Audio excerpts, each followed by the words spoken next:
This is the fourth installment of Karen L. King's What is Gnosticism? Now we are on to chapter 4. Whoops, gotta share screen first.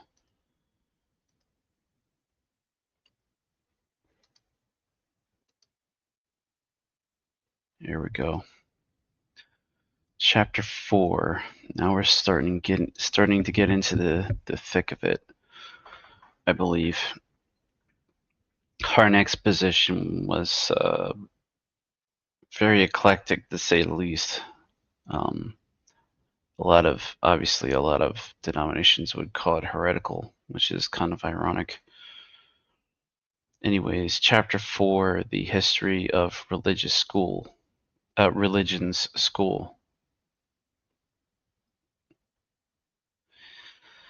At about the same time that Harnack was writing, another group of scholars had begun to reconsider the long-established consensus that the roots of Gnosticism lay in a Christianity gone awry.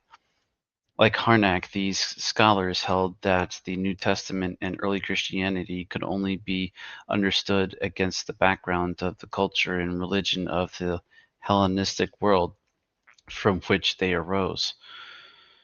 But unlike Harnack, they turned to the Orient rather than to the Greek world to provide the keys for that understanding. Whereas Harnack had located the impetus for the development of early Christian dogma in the Greek spirit, scholars in the history of religions school would turn increasingly to the folk religion of Iran, Babylonia, and even India for the keys to the origins of a pre-Christian Gnosticism that would unlock the meaning of the Gospels and Paul. Moreover, they were interested precisely in those aspects of Christianity that Harnack had dismissed preemptorily as husk, quote unquote. They were fascinated by the fantastic myths and took ritual practice, no matter how crude they considered it to be, very seriously as an important generative locus of religious community. History of religion scholars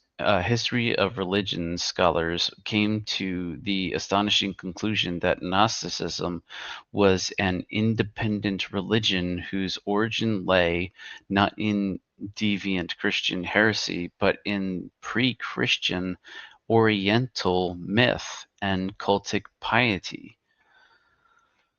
I think I would agree with that. This perspective significantly changed the way the relationship of Gnosticism to Christianity could be conceptualized. Scholars could now explore how Gnosticism may have exerted a formative influence on Christianity at its very origin.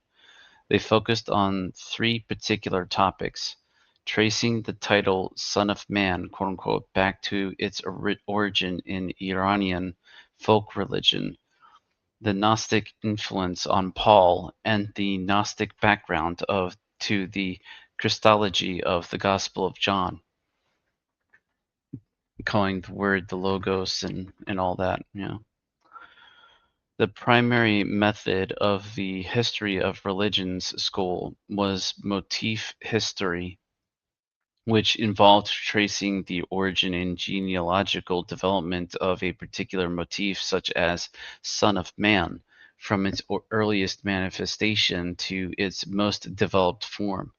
This progression was often said to involve a geographical cultural shift from Oriental origin to Occidental development. Here we can see the 19th and early 20th century discourse of evolutionary progress intersecting the new fields of comparative religion, history, and philology, as well as the accompanying colonialist identity politics of Orientalism. In their use of motif history, these scholars were very much drawn to the methods and presuppositions of the study of Germanic religion, folklore, and ethnology, race. Even so, the case for the pre-Christian origin of Gnosticism could never have been made without rich infusions of new manuscripts from Africa and Asia, especially Coptic, Manichaean, and Mandaean texts. It would be impossible to imagine the work of the History of Religions school in the area of Gnosticism and Oriental religions apart from the advances made in philology and the rich new archaeological and textual finds that were coming to light at the turn of the century. The new materials and the shifting discourses in which their study was framed all pointed history of religions scholars to in directions different from those Harnack had pursued, and they revolutionized the portrait of Gnosticism and Christian origins. Intellectual context. The distinctive intellectual character of the history of religion's approach lay in the conjunction of old and new discourses, heresy and anti-syncretism with Enlightenment historicism, developmental models of cultural progress, and Orientalism. Like Harnack, history of religions scholars were steeped in the contemporary discourses of Enlightenment historicism and colonialism, but in their work, Orientalism and evolutionary models of cultural development were markedly more pronounced. They expressly promoted their scholarship as a science, Religionswissenschaft, uh, something like that, which would free the study of Christianity from dogmatic limits by making it the object of scientific historical investigation. The investigation of religion moved from the field of theology, connected with the institutional structures of church, to the field of science and the institutional structures of the secular university. The overt discourse of orthodoxy and heresy became submerged, although its effects continued to operate through fascination with origins and pervasive attitudes of anti-syncretism. The origins of language, race, and religion were major preoccupations of European scholarship from the 18th to the 20th centuries. As Tomoko Masusawa points out, however, the term or origin, quote unquote, could be conceived several ways. Quote, the true meaning, the essential being, the real thing, or the genius of the author creator, end quote. However used, the term implied that a unitary origin lay behind the representation of every phenomenon. History of religions scholars used two primary modes of determining origins: the topological structural and the chronological historical. The structural tended to treat origin as the ever-present cause, the historical as the first beginning of a phenomenon. Structural approaches privileged similarity, tending to treat varied cross-cultural religious expressions as differentiated forms of the same essential transhistorical and transcultural phenomenon, religion. In this approach, religion was conceived as universal or innate in human experience. Distinctions among religions were generally organized in hierarchical stemma, with particularistic, natural, and superstitious nature religions at the bottom, and universal, ethical, and rational monotheism at the top. Well, isn't that just dandy? Christianity generally caps the pyramid as, oh boy, the capstone on that pyramid, maybe a pyramid eye too. kept the pyramid as religion's highest expression. As Jay-Z, 99 problems, but Jesus ain't one. As Jay-Z Smith points out, quote, often mistermed evolutionary, these theories conceded no historical dimensions to those being classified, but rather froze each ethnic unit as a particular stage of development, quote unquote, to the totality of human religious thought and activity, end quote. Historical approaches, by contrast, were used to explain difference in terms of developmental processes. This method presupposed the historicist notion that phenomena are historically determined by the time and place they occupied, and the role they played within a process of development.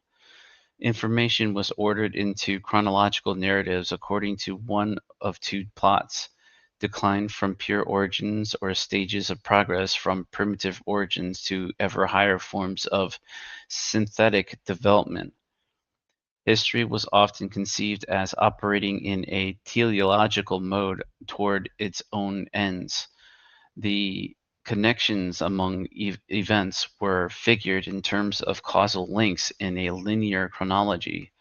In this discourse, the historical marked the contingent representations of a phenomenon. The typological marked its essential characteristics. In the work of history of religions scholars, the two approaches were often used simultaneously, or at least in tandem.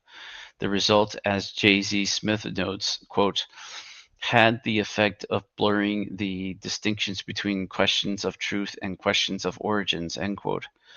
As we will see in the text in the next chapter in the discussion of Hans Jonas's work, there was considerable tension between these two approaches. History of religions' methodology was further complicated by the application of the geographical politics of Orientalism, which tended to map the dichotomy of nature religions and the ethical monotheism onto the geographical territory of East and West. In link and link both the map and the territory to the typological classifications and historical constructions of language, race, and ethnicity. Although it is not possible in the brief compass of this discussion to lay out a full exposition and critique of these intellectual enterprises, it is necessary to offer at least a brief overview of those aspects that most affected the history of religions' construction of Gnosticism. The most obvious connection was with the new and prestigious field of philology. Indeed, a philologist, Max Muller, is generally credited with founding the study of comparative religion, history of religions. Philology provided the methods for locating the origin of religion and the presuppositions for connecting it with ethnicity and race. Linguistics and comparative philology had made tremendous advances in the 18th and 19th centuries. A series of brilliant studies by scholars such as William Jones (1786), Franz Bopp (1810), and Karl Werner (1876) had succeeded in showing that the interrelatedness of Indo-European languages and had classified them into language families. These new surges in philology and linguistics drew heavily on the rich archaeological and textual finds of the 19th and 20th centuries, which forms the basis for philological historical study. Oh, look, another Adolf. Adolf Diesmann, Diesmann, for example, relied almost entirely on new papyrus finds for his study. In his pioneering philological work, Licht vom Osten, 1908, he used newly discovered Greco-Roman papyri to prove that the language of the New Testament writings was not a unique, inspired Greek, but rather Koine, the language of the marketplace and the home. Diesman argued that primitive Christianity began with the living spoken word, quote, the gospel but no gospels, end quote, and only over time developed a literature that attempted, quote, a flight from its native levels into the higher region of culture, end quote. Like Harnack, he identified true religion with pious fervor and argued that Christian historiography wrongly focused on the literary upper classes and ecclesiastical politics.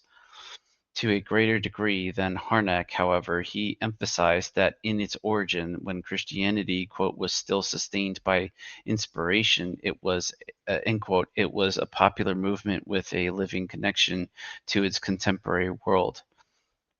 Diesman's work stimulated the search for the keys to Christian origins in the linguistic and literary koine of the Hellenistic conceptual world. The origin of religion lay at the primitive roots of popular piety with its everyday language, not in its developed cultural forms. Thus, when Richard Reitzenstein turned to Iran to seek the origin of the primal man myth, it is perhaps not surprising that he sought in it Iranian Volksreligion, quote unquote. Philologists also tied religion to race. Using typological structural methods, they classified languages into two families, Aryan, Indo-European, and Semitic.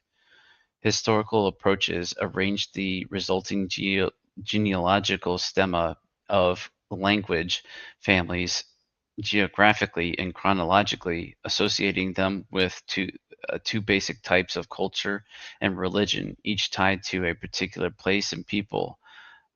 Volk, or I think it's pronounced folk in German. V is F, I suppose, but whatever. Anyways, as Maurice Allender summarizes, quote, to the authors who used it, the notion of a, quote, family of languages, end quote, meant demonstrating the existence of affinities among different language groups. These linguistic affinities were then justified either by historical or and geographical connections between peoples, with a consequent implication of systematic borrowings, or by the idea of descent from a common ancestor to account for the existence of common word roots and grammatical structures. Some authors combined both arguments, and to this day, the ambiguity persists in the form of a tension between typological models and historical arguments. End quote. In his brilliant study, The Language of Paradise, Race, Religion, and Philology in the 19th Century, Allender has demonstrated how these developments in philology were intertwined with European nationalist awakening and colonial politics. The search for the origin and development of language was directly tied to nationalist discourses of the folk, quote unquote. As he notes, quotes, the concept of folk, quote unquote, involved religion, nationality, culture, society, and politics, all bound together by a common language, end quote. This implied a conceptuality in which, quote, language is a kind of grid structuring thought and molding national character. Equally common and variations Equally common are variations on the theme of language as a mirror, which reflects the images that form the soul of a people, end quote. Ubiquitous but ambiguously defined, the term race, quote unquote, became increasingly central to such conceptuality, as did religion. In his discussion of the work of Adolphe Pictet, butchering his name, 1799 to 1875, Allender provides an example of how the two were linked. For Pictet, the goal of historical philology was to uncover the design of providence in bringing the Aryan and Semitic traditions into their final and most exalted synthesis. Roro quotes the radiant future of humanity in Christianity, end quote. Each brought what it possessed to that synthesis. Quote, the Hebrews possessed the authority that perseveres, the Aryans the freedom that allows for development. On the one hand is a single compact nationality, on the other a vast race divided into a host of diverse peoples. In both we find exactly what was needed to accomplish the providential designs. End quote. In Pictet's mind, their providential meeting destined Christians to rule the entire globe. We have already encountered one variation on this theme in the work of Harnack, who characterized Hellenism as containing the seeds of universalism required for Christianity to expand beyond the isolating nationalism of the Jews. We encountered it again, but in a different guise, in the Orientalism of the history of religions school, which maintained a tight association of language and location with race, religion, and culture. By the beginning of the 20th century, Europeans had been involved in colonial enterprises for a long time, and they had constructed a highly developed set of intellectual rationales that supported their colonial politics. Chief among them was the discourse about race and religion, which post-colonial studies often refer to as Orientalism, quote unquote. Orientalism is, according to Said, not sure who this is, quote, a way of coming to terms with the Orient that is based on the Orient's special place in European Western experience. The Orient is not only adjacent to Europe, it is also the place of Europe's greatest and richest and oldest colonies, the source of its civilizations and languages, its cultural contestant, and one of its deepest and most reoccurring images of the other, end quote. Developed primarily in the context of British and French colonialism, Orientalism takes many forms and appears in a broad array of genres and milieus. Its essence, however, is defined by the quote, ineradicable distinction between Western superiority and Oriental inferiority, end quote. This, this expression of superiority did not preclude strategies that acknowledged the former greatness of Oriental civilizations or the importance of their previous contributions to the West. Indeed, it placed the Orient in a developmental scheme culminating in Western culture.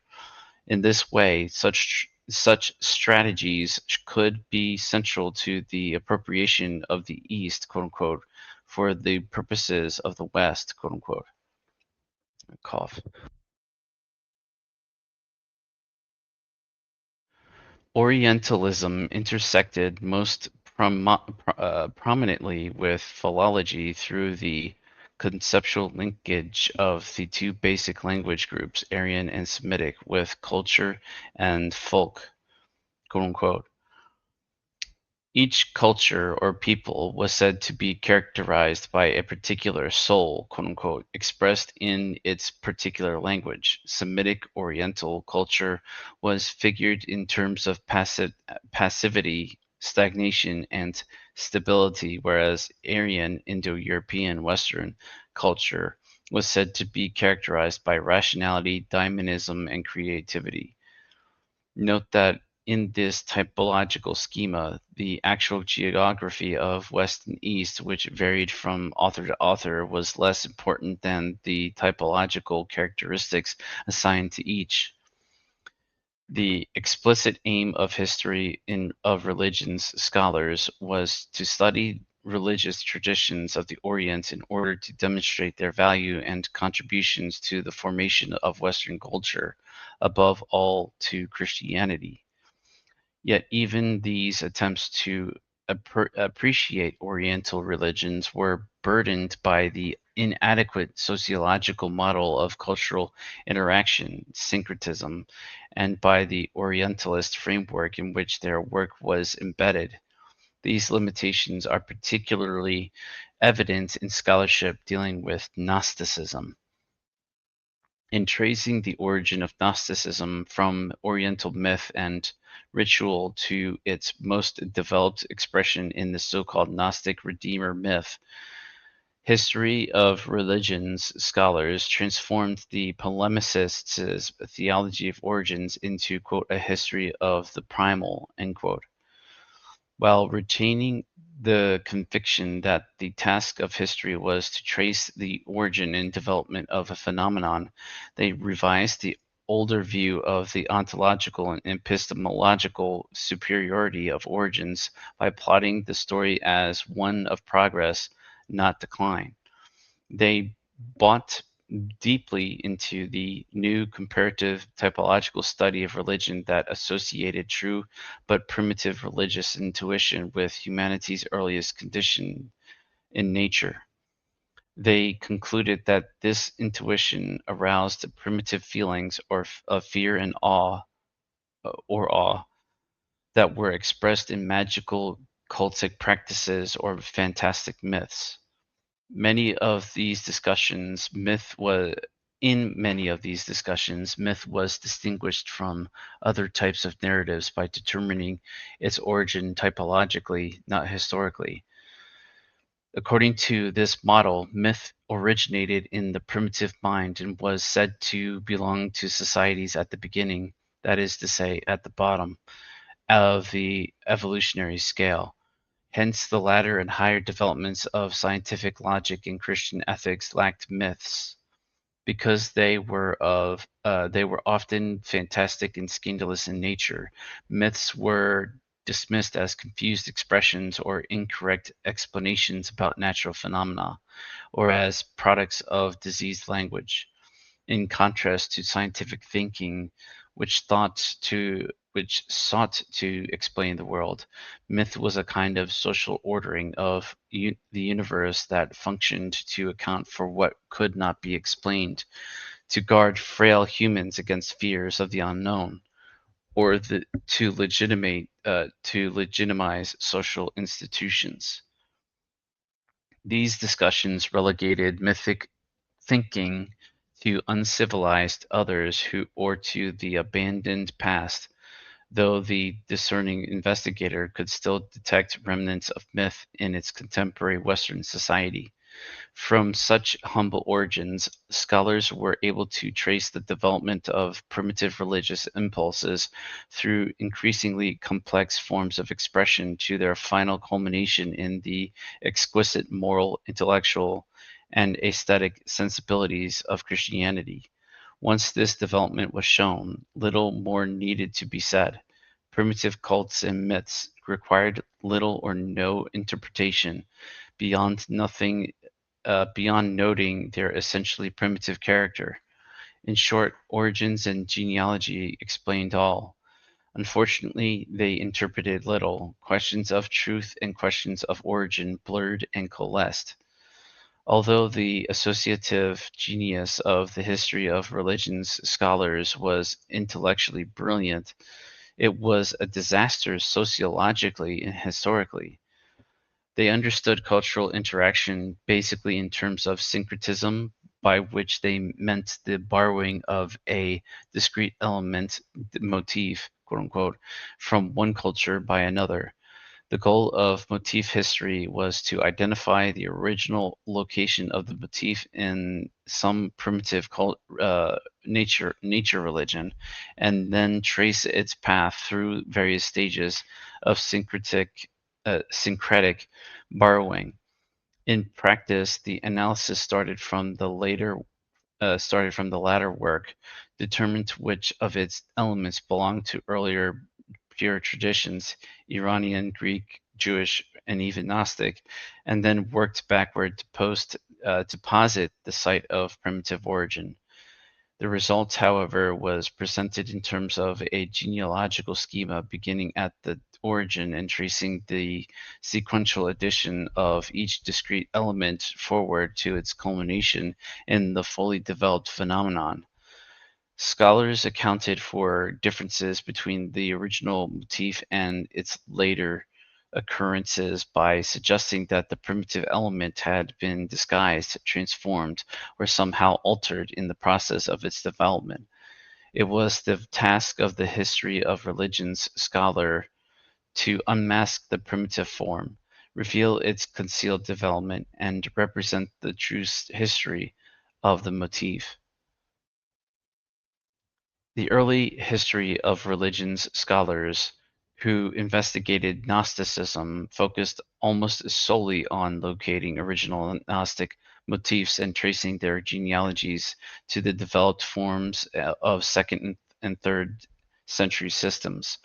They emphasized the syncretistic character of Gnosticism, arguing that it was made up of motifs drawn from a wide variety of ancient cultures, stretching from the eastern Mediterranean to the Tigris-Euphrates Valley and even into India. Structurally, their work fits the old mold in which original purity, the primal, is transformed by alien influences, syncretic contamination, but they altered this framework by organizing the formations typologically and plotting the trajectory in terms of progress, not decline.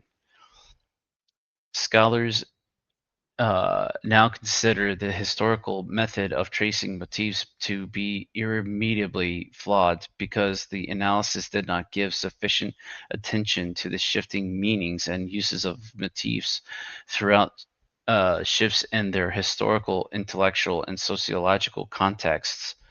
In hindsight, most of the genealogical stemma produced by early history of religions scholars appear to be more or less arbitrary.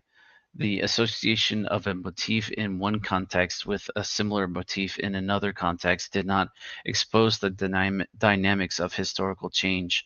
Rather, it masked them by recasting the data into static 19th and 20th century frameworks that classified the primitive rational other over against the advanced rational civilization of the West. Excuse me. The new discoveries. The greatest single stimulus to the work of history of religions scholars was the recovery of texts believed to be stem from the Gnostics themselves, untouched by the dubious mediation of their polemicist detractors. Together with other non-Gnostic materials that were becoming known from the Orient, especially from Iran and India, these texts were mined to determine the origin and development of Gnosticism. Without these discoveries, it is impossible to imagine how history of religion scholars could have constructed Gnosticism as a pre-Christian Oriental religion. Impossible, you say? Yeah, without the discoveries of the Nag Hammadi finds. Among the textual finds, the most important for our topic were the recoveries from Egypt, Central Asia, and Persia, Iran, Iraq. Three codices containing works considered to be Gnostic had been discovered in Egypt before the turn of the 20th century. The earliest was the 5th century Codex Brucianus, found in Upper Egypt near Medinet Habu and purchased by the Scottish traveler James Bruce. Well, the codex is named after him. About 1769, it contained two works in Coptic considered to be of Gnostic provenance: the books of Jehu, or books of Jew, uh, the books of Jew, containing teachings of Jesus to his disciples, and an untitled work of theogony and cosmogony, now charmingly called the Untitled Text.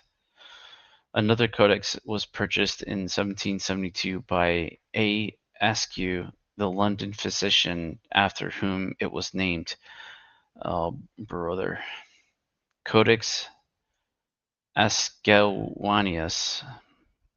Ascanius. Its date of discovery and specific provenance are unknown. It is a large 4th century parchment codex containing an extensive revelation dialogue between Jesus and his disciples titled Pistis Sophia. A third codex was purchased in Egypt in 1896 and taken to Berlin, whence it has come to be known as the Berlin Codex, Codex Berlinensis. This 5th century papyrus book contains four works: the Gospel of Mary, Apocryphon of John, the Sophia of Jesus Christ, and an Act of Peter. Owing to a variety of unfortunate circumstances, including burst water pipes, two world wars, and the untimely death of the first editor, Carl Schmidt, a printed edition and German translation of the Berlin Codex did not appear until 1955. As a result, this codex did not exert any real influence on the study of Gnosticism in the first half of the century. The materials of the Bruce and Askew codices were known, but they seemed to scholars to represent a late denigrated form of Gnosticism, uh, and thus to reveal little of real importance about Gnostic or Christian origins. Hence, none of the three codices received serious attention from scholars who were interested primarily in the question of Christian origins. Another set of discoveries was to prove more significant. Between 1902 and 1914, four German archaeological expeditions explored the old Silk routes from Persia to China and returned to Berlin with a huge number of texts from the Central Asia area of Turfan on the northern fringe of the Taklamakan Desert. Included among these finds were the first original Manichaean documents known to modern Europeans. Mani was already well known as the 3rd century founder of a religion that had penetrated deep into the Roman Empire and influenced uh, influenced such pivotal Christian figures as the great Latin theologian Augustine. In new Manichaean texts, while potentially fascinating and of widespread interest, presented a formidable challenge to philologists, representing as they do 17 languages from Syriac to Chinese, of which two, Sogdian and Tocharian, butchering these words, were previously altogether unknown. Even today, the Manichaeism scholar Hans Joachim Klimkeit reports only about one-fourth of these texts have been published. In addition,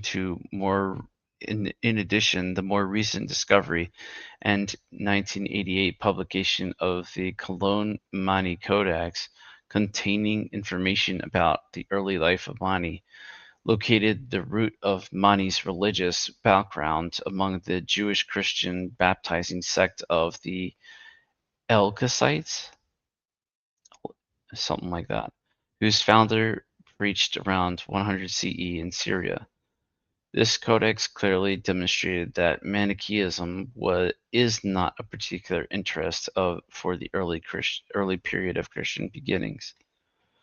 The fact that, however, was the fact, however, was much less apparent to the history of religion scholars in the first half of the 20th century than it is today. For example, the Manichaean materials were an important resource for understanding the origin of Gnosticism, and they were widely used in the construction of the Gnostic Redeemer myth.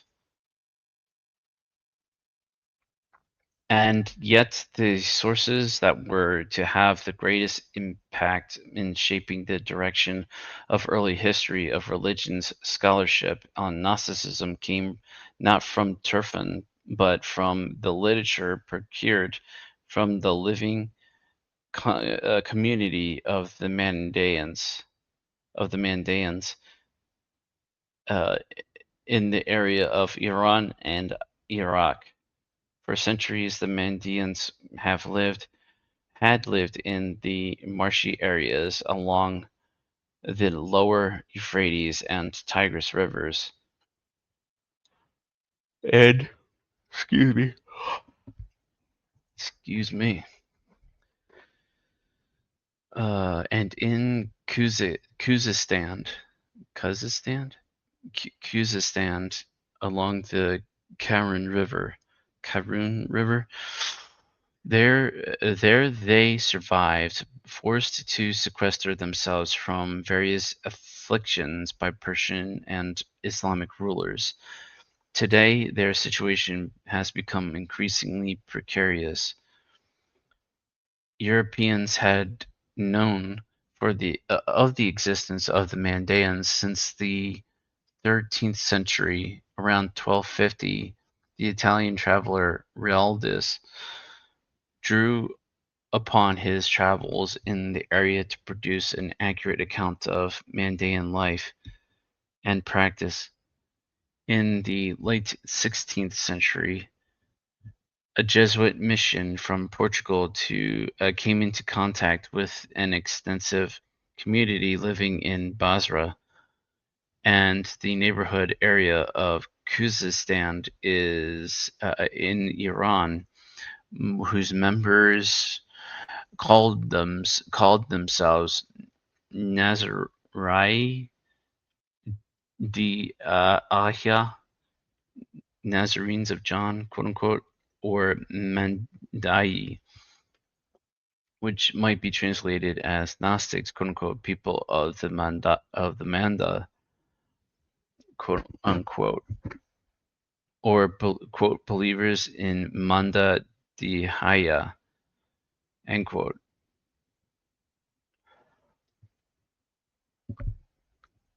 From from them, scholars coined the name Mandaeans, quote unquote. Although Mandaean uh, studies have never attracted a large number of scholars, their importance was elevated quite differently in the first half of the 20th century than it is now. Mandaean literature, though extensive, had reached the West only slowly, in bits and pieces over a period of approximately 3 centuries. The Maronite Orientalist Abraham Excellensis had Mandaean manuscripts in his possession uh, as manuscripts in his possession as early as the 17th century, but by the 19th century, codices could be found in the libraries of Paris, London, Oxford, Leiden, Munich, and Berlin. With these textual resources, Mandaean studies began in earnest. The 19th century witnessed the publication of the first Mandaean grammar texts and translations. The early 20th century was dominated by the work of Mark Lidzbarski, an Oriental philologist at Göttingen, whose accurate, formidable translations of Mandaean texts into German provided a sound basis for history of religion study. In 1905, he published the Book of John. In 1920, the Mandaean liturgy, and in 1925, a new translation of the Ginza. Ginza? Isn't that like a Korean barbecue or something? Ginza. Over the next 30 years, only a few minor magical texts were published, beginning in 1949, works by the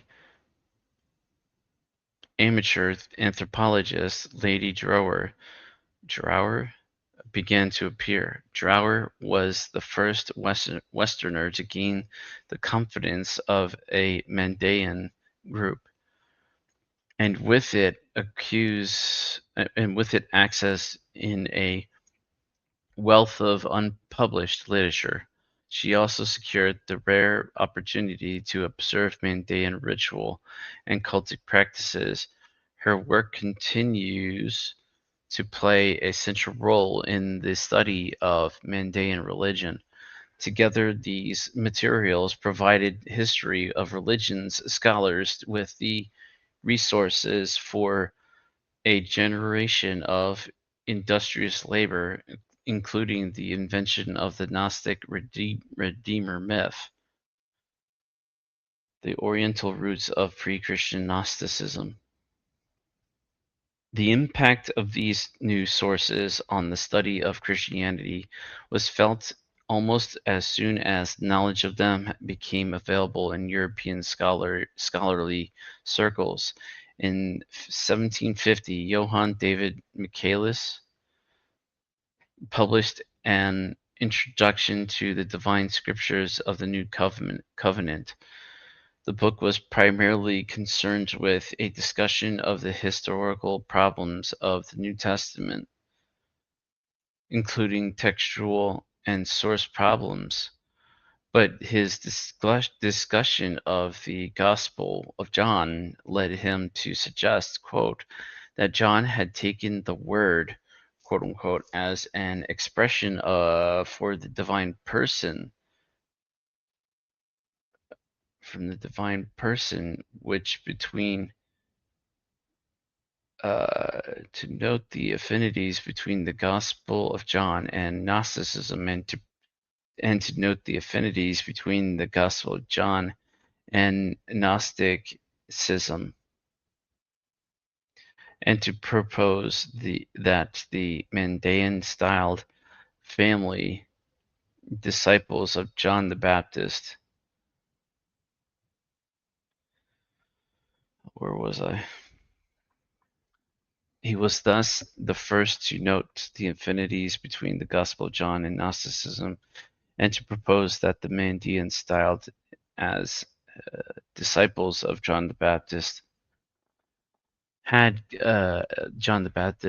come into conflict with the earliest Christians. Further consideration of the relationship of Mandaeism to Christianity awaited the publication of the Mandaean texts themselves.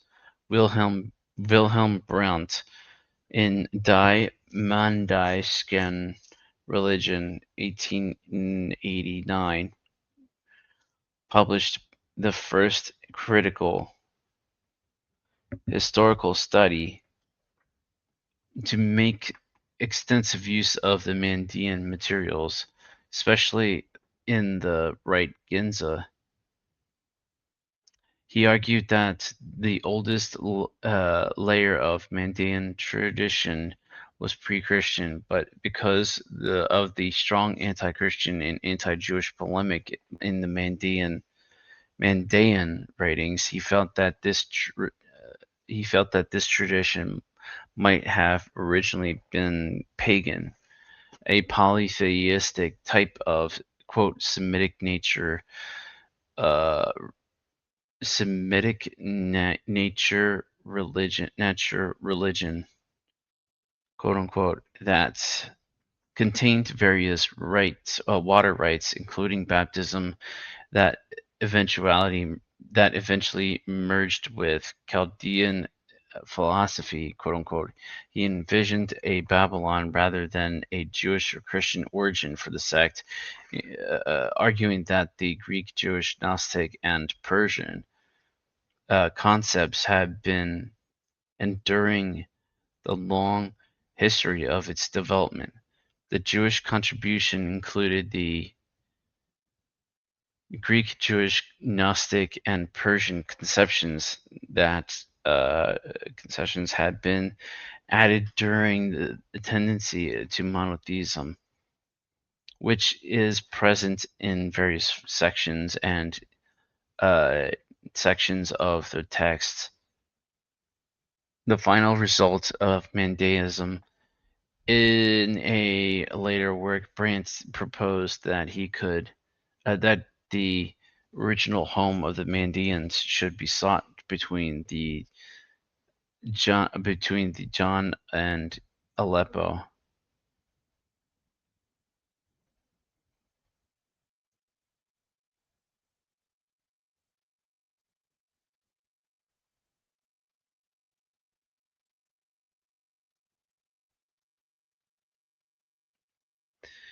Where was I? The Jewish contribution included the tendency to monotheism, which is present in various sections of the texts. The final result was Mandaeism. In a later work, Brandt proposed that the original home of the Mandaeans should be sought between the Jordan and Aleppo. As a result of the work of Brandt and others, scholars saw in Mandaeism an early form of Gnosticism, if not precisely its role or most pristine origin. In addition to Brandt's 20th century philologians such as Mark Lidzbarski and Rudolf Massucht. I don't, man, these names are tearing me up. Proposed that Mandaeism originated in first century Palestine from a pre Christian Jewish pagan baptizing sect. The pre-Christian date, the connection with the heterodox Judaism, and the location of the pristine, and the location in Palestine, in all indicated to them that Mandaeism could have influenced the origin of Christianity. In a series of pivotal works aimed at determining the background and history of the Christian Son of Man, Pauline theology, and Johannine theology, history of religions scholars drew heavily on Mandaean materials to form a thesis about the Oriental origin of Gnosticism and its influence on Christianity. Both the early dating of the Mandaean material and the scholarly acceptance of motif history as a basic methodological tool were fundamental to the creation of an Oriental pre-Christian Gnostic Redeemer myth.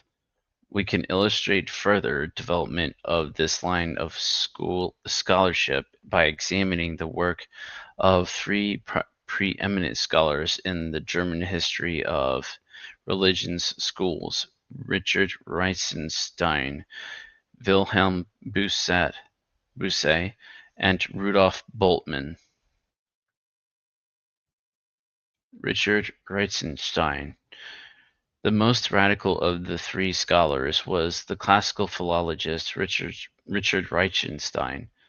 He was also, perhaps because of his training in classics, not religion, and the radical character of his work for Christian theology, he can be credited with laying the foundations for the construction of the Gnostic Redeemer myth in his work on the Iranian primal man, German Urmensch, Urmensch, not Übermensch, Urmensch, Urmensch, Reichenstein, ja, Reichenstein, slowly built up a full portrait of this Redeemer myth in a series of brilliantly imaginative studies, beginning with his analysis of the Egyptian Hermetic tractate Poimandres, 1904.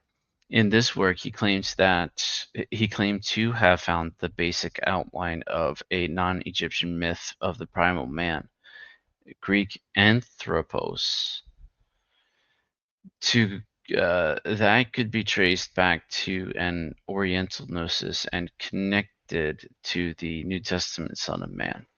In particular, Reitzenstein pointed out the influence of Oriental myth on early Christianity. The theme appeared in his next work, Die Hellenische Mysterien Religionen, 1910, butchering these names, sheesh, in which he proposed that the basic language and conceptuality of Greek pneuma, spirits, psyche, soul, and gnosis, knowledge, quote unquote, came from the terminology of the mysteries. They are pre-Christian and Oriental in origin. They argued that Greek philosophy and Judaism adopted this conceptuality, and from them it passed to Paul and early Christology.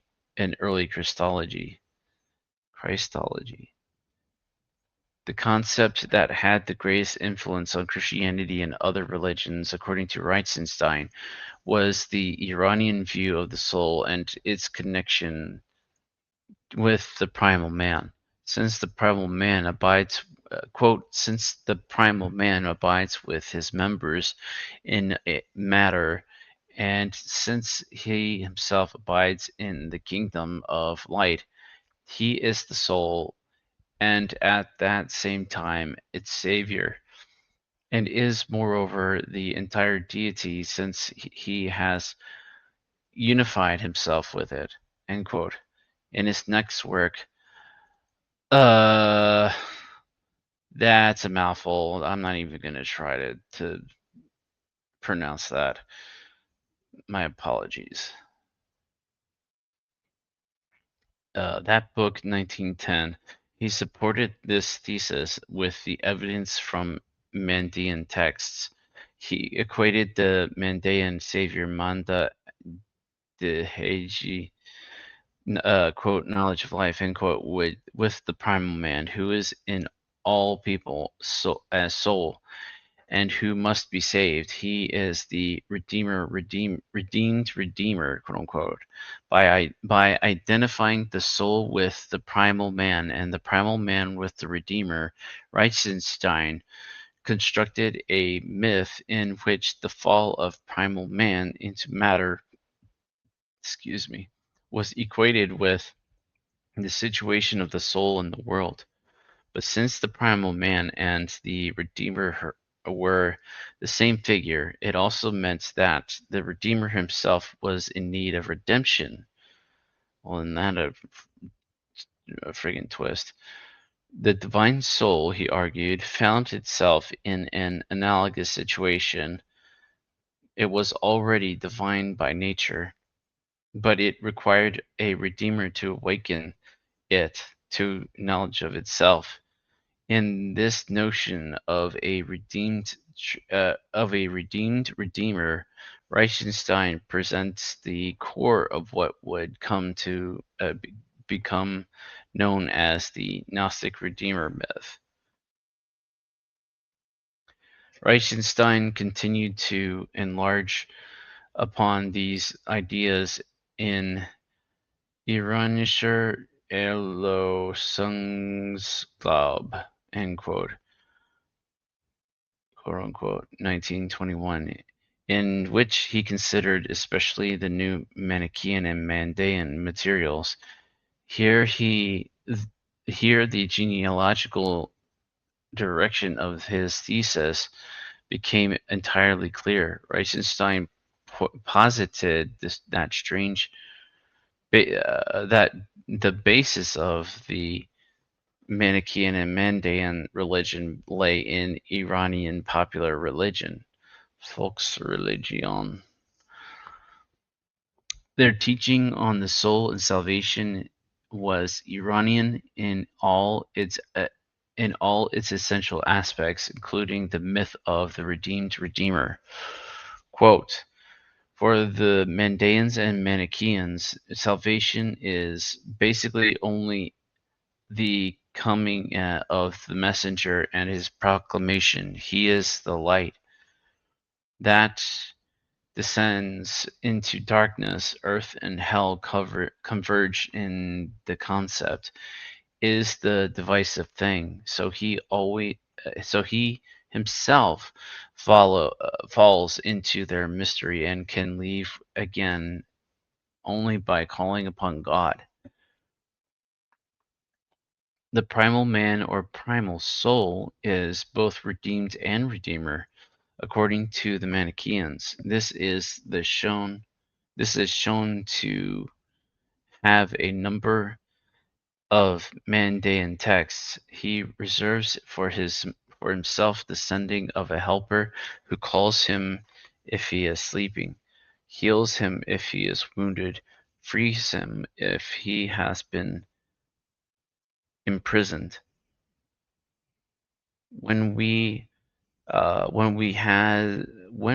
has fulfilled this task, has when he has fulfilled his task, we received he receives a reward for a reward of he receives as a reward a lordship which had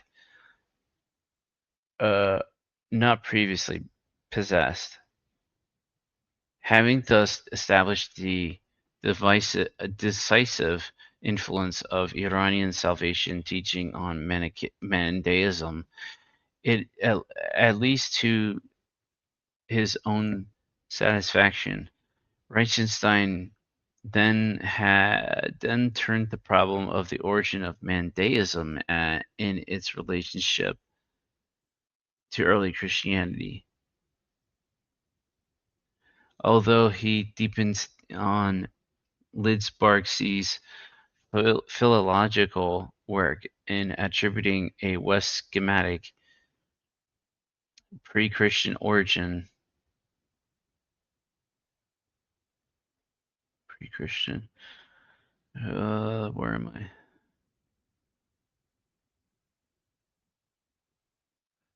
Still a while ago. Philological work in attributing a West Semitic pre-Christian origin to Mandaeism. He instead Christian origin. He insisted that Iranian influence was still the most decisive factor.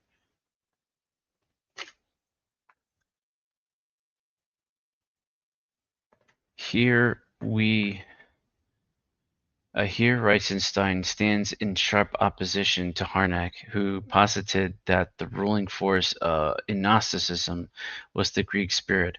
Reichenstein argued that philosophy took its ideas from the religion. On the contrary, quote, it is in fact clear that philosophy does not create these ideas but takes them over from religion at first as mere figures in order to offer reassurance that it can vouchsafe the same gifts as can religion, and and later the course has its own ideas, but always without significantly influencing their essence. End quote. Reichenstein was even willing to suggest that Plato was, quote, influenced by Iranian feeling, end quote. Reichenstein concluded that however much these concepts were modified and their origins obscured when they were absorbed into Judaism and Greek thought, they nonetheless still drew nourishment from their Oriental roots and profoundly influenced the cultures they penetrated. According to Reichenstein, an enormous task faced the history of religion's scholar, quotes, to demonstrate on the one hand the Oriental origin, and on the other hand the stages of the occidentalizing of this thought world by the uh, Jewish, the Greek, and finally the general Western feeling. It is not Christian by birth, but it has become Christian through powerful religious personalities. End quote. This statement encapsulates Reichenstein's vision from the entire history of religion's field.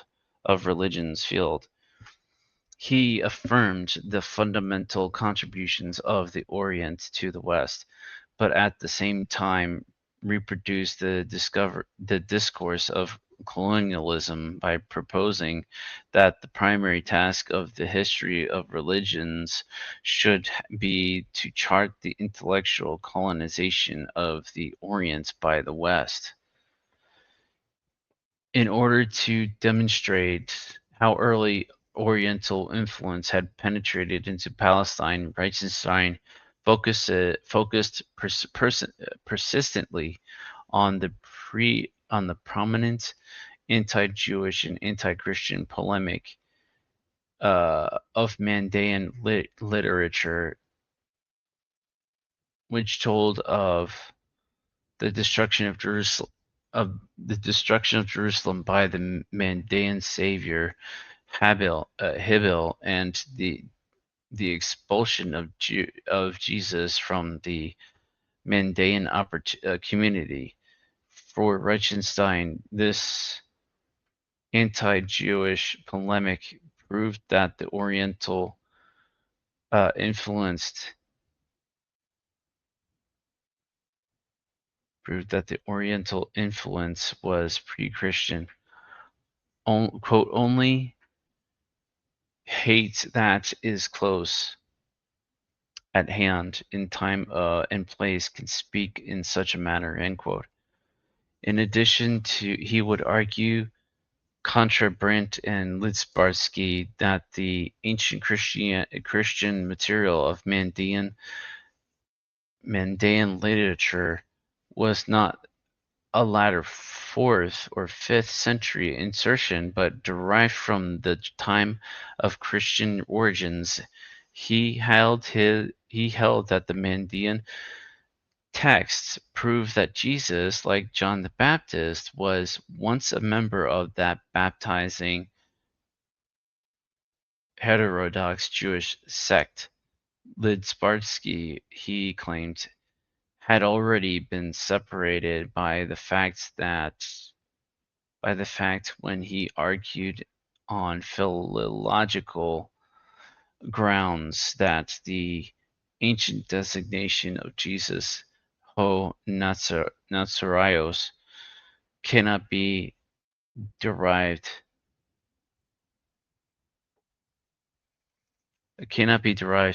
from Nazareth. Rather, it must, said Reichenstein, signify the members of the Nazarene sect, that is, the early Mandaeans. According to Reitzenstein, the anti-Christian polemic in Mandaean myth arose from the view that Jesus was a false messenger who worked by bogus role of a great magician. Did I skip a line? False messenger who worked by the lordship of the Aeonic demiurge Yahweh. When he praised, when he persisted in this bogus role of the great magician, the Mandeans broke away from him. This rapture was the cause and exploration of the strife between the disciples of John and the early Christians illustrated in the Gospels.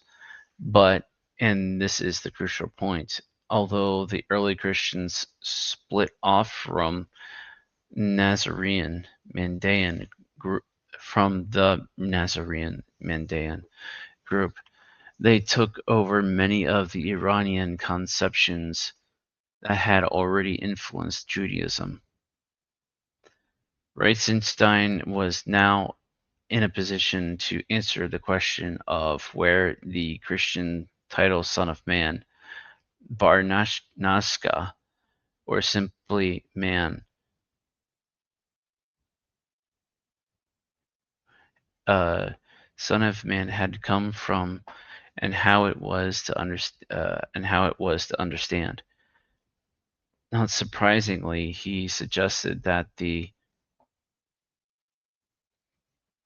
origin of the title was to be sought in Iran, just since Son of Man, quote unquote, was the Christological designation used by the Hellenistic Jews, from whom Paul first learned of Christianity, and Iranian belief had heavily influenced the Hellenized Judaism.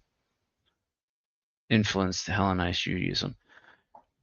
a similar fashion, he argued that the Gospel of John's proclamation of the divine messenger's descent from God was based on the Iranian Redeemer myth. The real meaning of the title Son of Man could be understood by this origin. Quote, if we understood the form of the Iranian anthropos as it is presented in Mandeism, to focus it sharply, it offers not the transcendental Messiah would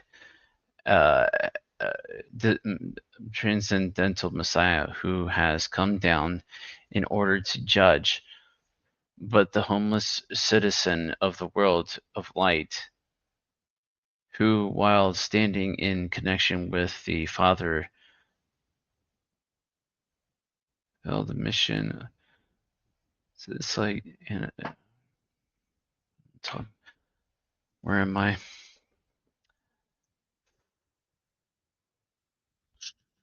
Homeless citizen of the world of light, who, while standing in connection with the Father, yet has fulfilled a mission on earth under stress and persecutions, who seeks to return homeward and is certain of magnification in his home world. Thus also to do Gospels, especially Q, not QAnon, let's not get that confused.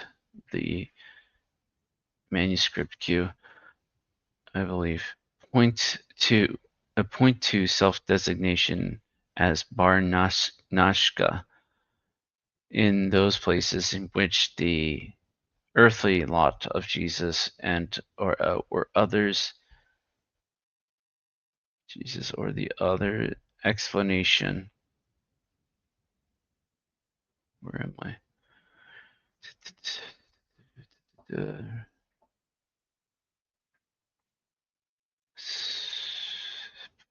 Q point to the self-designation as Bar Nazca in those places in which uh, the earthly lot of Jesus, or the expectation that the enemies will hold him in their power is described.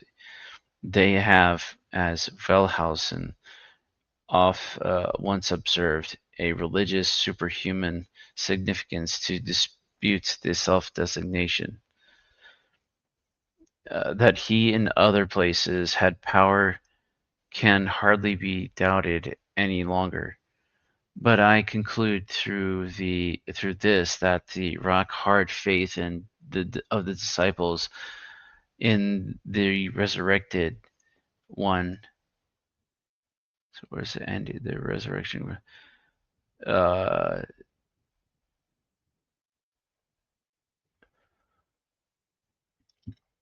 Excuse me.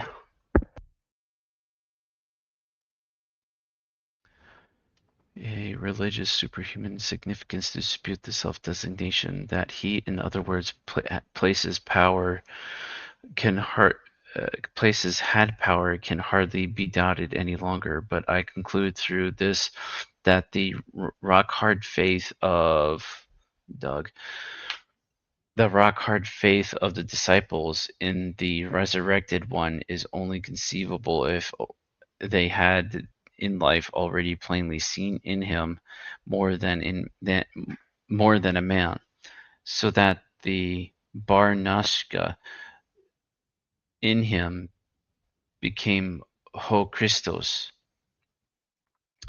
If they later remembered the ancient formula and ascribed it to Jesus as a self-designation, then the simplest mm, explanation is that he really had thus designated for himself. Though John in his preaching had meant Enosh, yet Jesus called himself Bar Nasha. These are two extremely important points to note here. First is the way in which the determination of origin and the question of meaning are virtually linked for Reichenstein. The passage above illustrates well how the history of religion's school argued that tracing the genealogy of a motif like Son of Man would provide insight into its true historical and theological meaning. Reichenstein often insisted that even though form changed radically, this this essential meaning was never lost.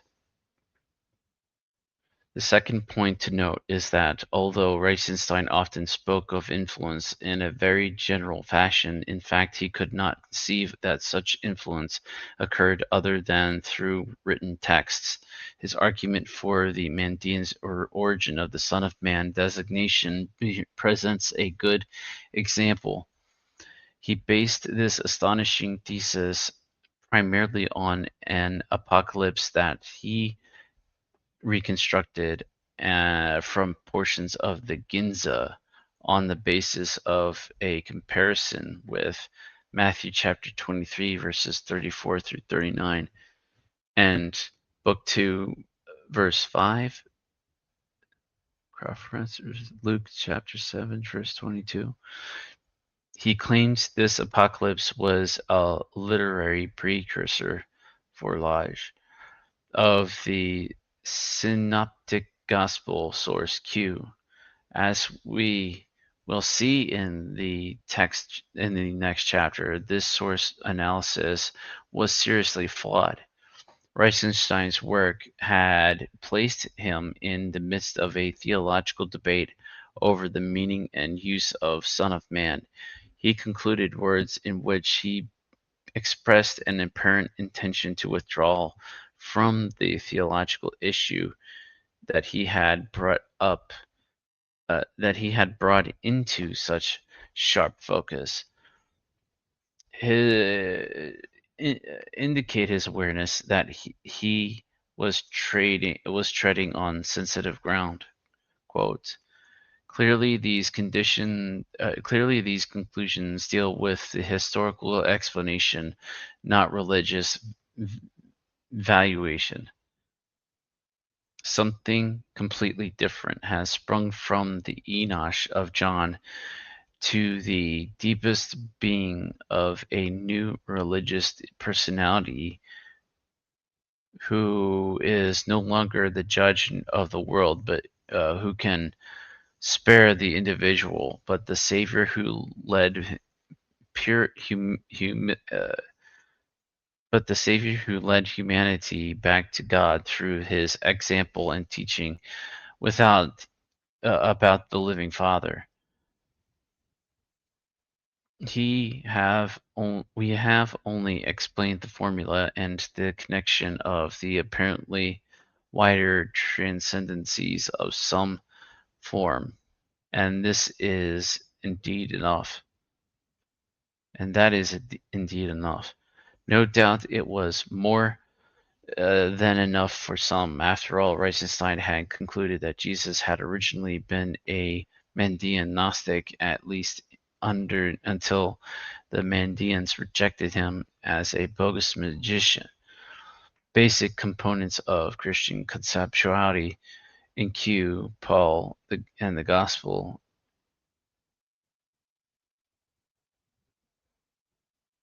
Reichenstein heresy. Gnostic heresy lay at the foundations of Christian tradition. Reichenstein's disavowal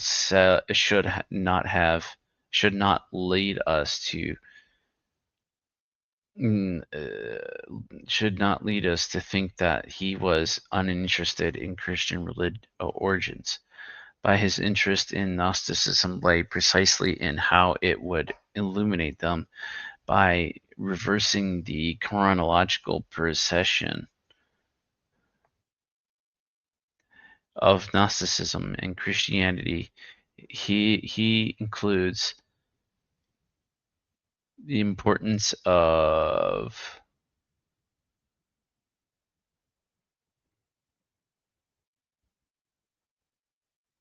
he increased the prominent importance of non-Jewish materials for understanding the early where am I? No, it's Christianity. He increased the importance of non-Jewish materials for understanding early Christianity. He also explicitly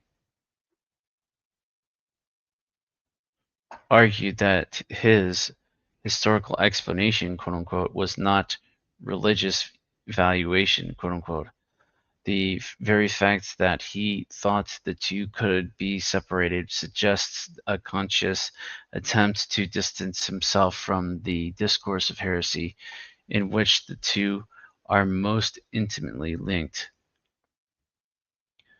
Wilhelm Bucer.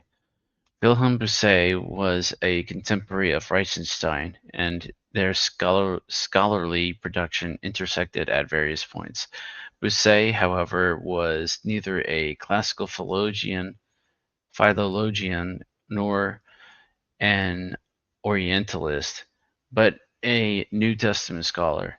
His interests in the New Mandaean and Manichaean materials stemmed from their potential to elucidate certain obscurities in early Christianity. Again, chief among these were what was the title of the title Son of Man. Bucer's starting point was that the observation in Die Religion des Judentums, 1903, that the New Testament use of the title Son of Man did not be could not be adequately used in terms of Jewish conceptions and of the Messiah. Even Philo's portrait of the heavenly Adam could not have been based.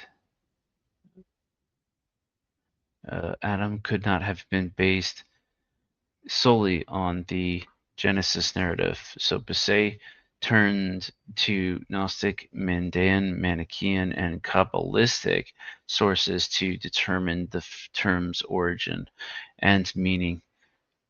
He concluded that behind the Son of Man behind the title of the Son of Man title lay a more important general primal man conception that belonged to the sphere of, quote, Hellenistic religious syncretism, end quote. In his next book, that 1907, he surveyed the entire range of materials then available, including Mandaean sources, linking them together to construct a history of the origin and development of the primal man figure. The result was a linear genealogy stretching from India to the New Testament Gospels. The starting point for Bousset's genealogy was a cultic hymn, the Song of Purusha from the Rig Veda, which he disgusted many, which he suggested. I get disgusted out of that, which he suggested may have been connected with a magical fertility cult. He claimed that this song contained the original form of an ancient myth telling how the world arose from the sacrifice of the primal man and was forced from his body. From this starting point, Bousset traced the primal man motif through a variety of mythic developments in its journey toward the New Testament Son of Man. Persian religion associated the primal man figure of the song with Gaio-Meridan, the first creature made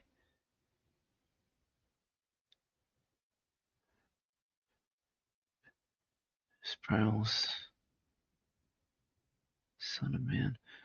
Persian religion associated with the primal man figure of the song with Gaio-Meridan, the first creature made by the good God, as in the accident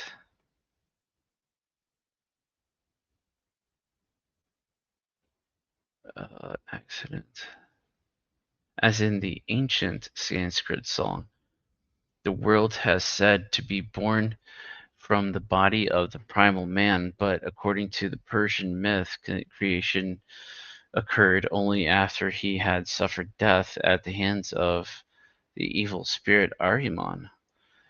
In this way, an element of conflict between the divine powers of good and evil was introduced into the story. According to Bousset, the contact with the Greek world brought further modifications to the original myth, and it took yet another new turn. The primal man was split into two figures, the proto-anthropos and the deuteros theos. The first became the creator and model for humanity, whereas the second formed the world by sinking into the primordial matter, giving it form and life.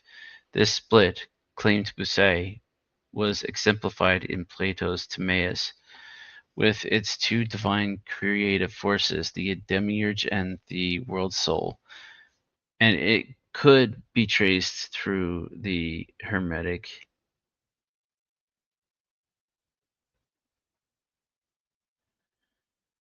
Poimanders. Plotinus's Gnostics, the wild speculations of Zosimos, the Nascenes, and the mysteries of Attis. In his opinion, these conceptions also deeply affected by the cosmology and soteriology of various Christian Gnostic systems. In the Valentinian myth, for example, the fall of Sophia led to the imprisonment of light in matter. Light and matter. Another decisive shift in the myth took place when the primal man figure was transformed from a universal prototype of the cosmos into the figure who brought spiritual substance to humanity. Bossuet noted, for example, in Valentinian myth, it is not the newly created world that has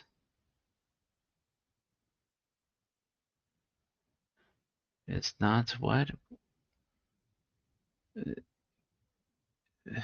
that in Valentinian myth it is not the newly created world that is divine, but only the substance of light enclosed in humanity. Despite these changes, he insisted that up to this point in its development, the myth had shown a fundamental continuity. Quote, basically, the same myth is under consideration, and the idea of a higher being who enters the body of the first created man is originally hardly different from the idea which has now changed anthropologically the of the primal man who calls the world into existence his descendant into through his descent into matter.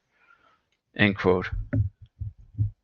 Yet another major twist was added. Bossuet declared when the primal man speculation came into contact with Judaism, but this time the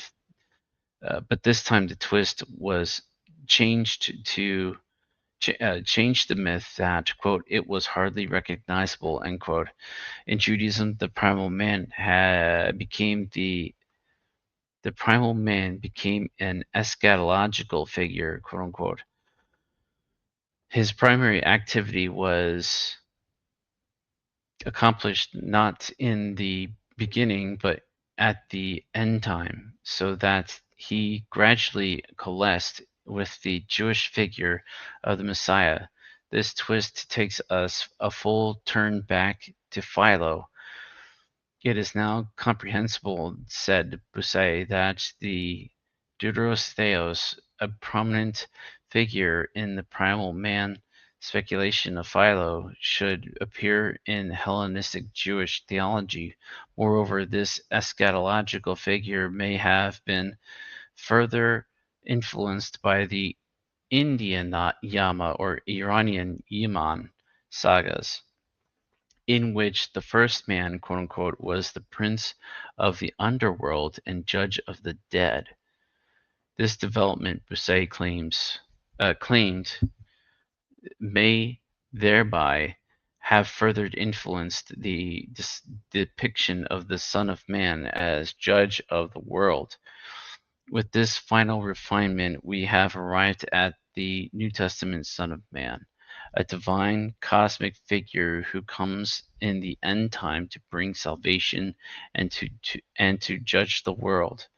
In this way, Bossuet traced the genealogy of the primal man figure from its dark origins, quote unquote, on Oriental fertility right in Oriental fertility rites toward the New Testament Son of Man. Quote, thus the links of the chain are united throughout, and we can actually survey a great interconnected sphere of speculation of a related kind. Only when we first penetrate and go through this desire chain can we bring a unified significance in and coherence into these individual confused phantasmata and Baroque fantasies, end quote. Phantasmata and Baroque fancies, did you say fantasies or fancies? Fancies. These fancies were all, quote, branches on the same tree, end quote, a tree whose roots reached far into the, quote, syncretistic soil of the withered religions of antiquity, end quote. Bossuet only partially associated the meaning of a motif like the Son of Man with its origin, for its full meaning necessarily included the sum total of its historical developments. In other words, he did not he not he did not intend genealogy to reduce the New Testament Son of Man merely to an ancient magical fertility rite. Rather, genealogy enriched the motif's field of meaning by supplying it with a complex of connotations and references vastly beyond its usage in specific New Testament literary contexts. The narrow incomprehensibility of Son of Man was replaced by, quote, a great interconnected sphere of speculation of a related kind, end quote. What difference does this orientalizing focus make for defining Gnosticism and its relation to Christianity? Bossuet's answer is seen most clearly in his comprehensive work, Krios Christos, 1913, a remarkable book devoted to tracing, quote, a history of the belief in Christ from the beginnings of Christianity to Irenaeus, end quote. In the foreword to the fifth edition, Rudolf Bultmann lauded it as an indispensable, quote unquote, work of New Testament scholarship. It remains utterly fascinating. It remains utterly fascinating reading, not only for its own insights, but also for the influence it had on later scholarship of the New Testament and the history of early Christianity, including the problem of the relationship to Gnosticism. At first, Bossuet's conclusions did not appear to differ significantly from those of Harnack, although the book's aim was to construct a history of how Christians have perceived Jesus rather than a portrait of the historical person. Bossuet did fashion a fairly clear profile of Jesus and his message.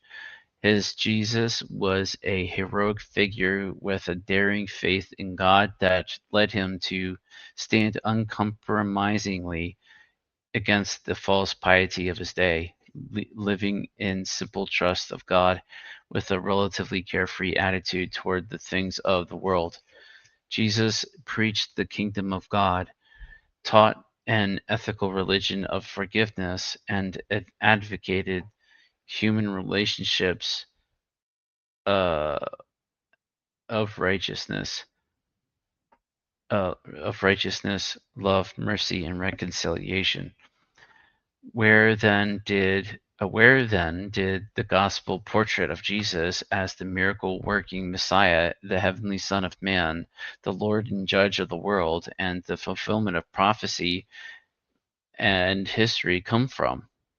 Bossuet suggests that these mythic inflations were invented by Jesus' first disciples because their age was not ready for this simple and compelling figure and his teaching.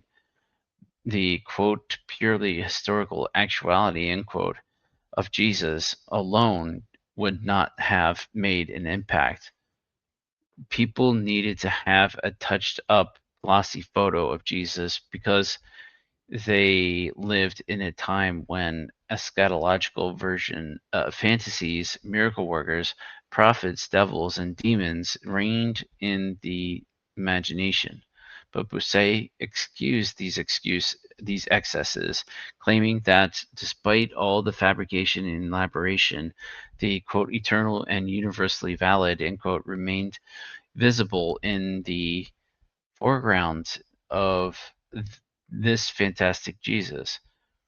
People merely quote accepted the eternal in it. Uh, People merely quote accepted the eternal in it in the colorful wrappings of temporal clothing. End quote. Thus, Bossuet, like Harnack, held that the quote eternal and universally valid end quote still resided in the quote colorful wrapping. Excuse me. Quote colorful wrappings of temporal clothing. End quote. Bossuet, however, makes no claims to exempt this quote eternal end quote element from his historical analysis, though he comes close to implying just that. Quote, that religion is something original in its own basis, the religion of the human soul to God. This to nos fecisti ad te ac cor nostrum inquietum est, donec requiescat in te. These Latin words. Ugh. And again, that all religious utterances about God and human nature have to take their departure from this point. All this the apologists did not recognize. To them, religion was a bundle of truths acceptable to human knowledge, a sensible world view. Besides, the apologists were too firmly rooted in quote the community dogma and community cultus end quote, so that while the quote simple ethical content of gospel has shone forth anew, end quote, in their work. Nonetheless, quote, the time was not ripe for the interpretation of religion or for of Christianity as an eternal and universally valid necessity of the human soul. Perhaps it will never be never be altogether ripe. Wouldn't that be a shame?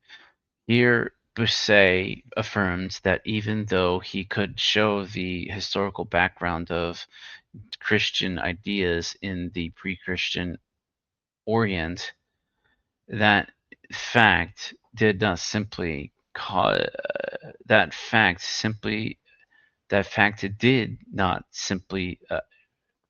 imply that Christianity lacked a unique originality, one that humanity had yet to grasp fully in history.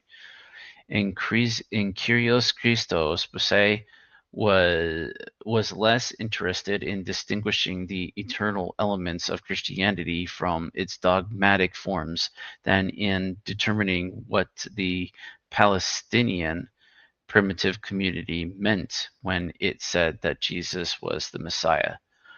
The dominant expression of that view, he wrote, was Son of Man. It is true that Jesus never understood himself in terms of eschatological messianic expectation. That conviction was the belief of the primitive community, which arose on the soil of Jewish eschatology and messianic expectation. But, and here Bossuet finds the decisive historical significance of the term, the Christian concept of the Messiah, Son of Man, was shaped decisively not by intellectual process, but by the historical event of the crucifixion.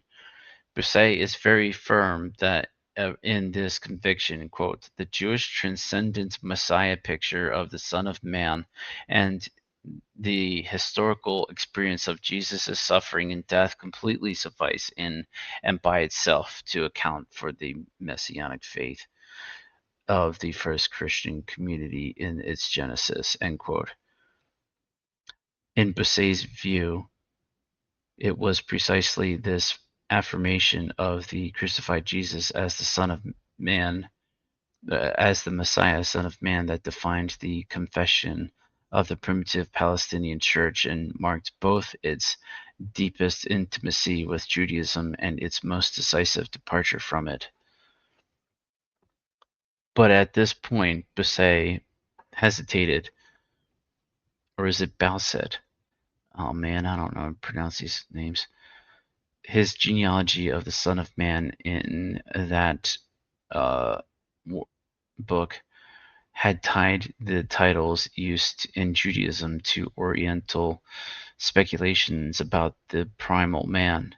In Kyrios Christos, Bauset Busse chose to leave open the question of whether, quote, Gnosticizing extensions, quote unquote, of Jewish eschatology, along with, quote, all sorts of speculations of Oriental origin about the semi-divine figure of the primal man, end quote, had already influenced Judaism and the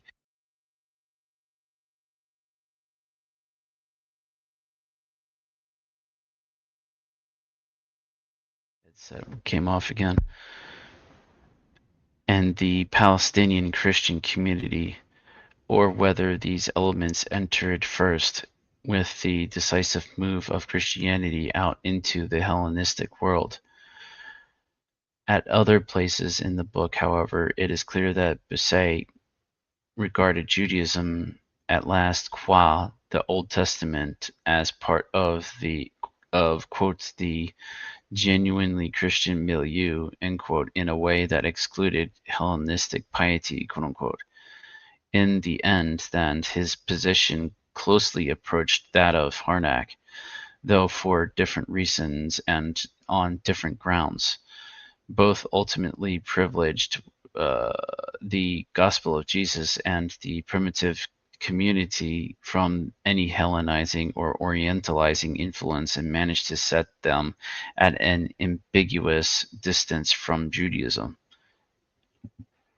Busse was more definite than Harnack in distancing Jesus from Judaism. He has reserved judgment about whether the primitive church had been correct in identifying Jesus the Jew with the Jewish Messiah. Like Harnack and Christian culture in general, Busse described Judaism as ignorant and crude, and he caricatured it with negative stereotypes.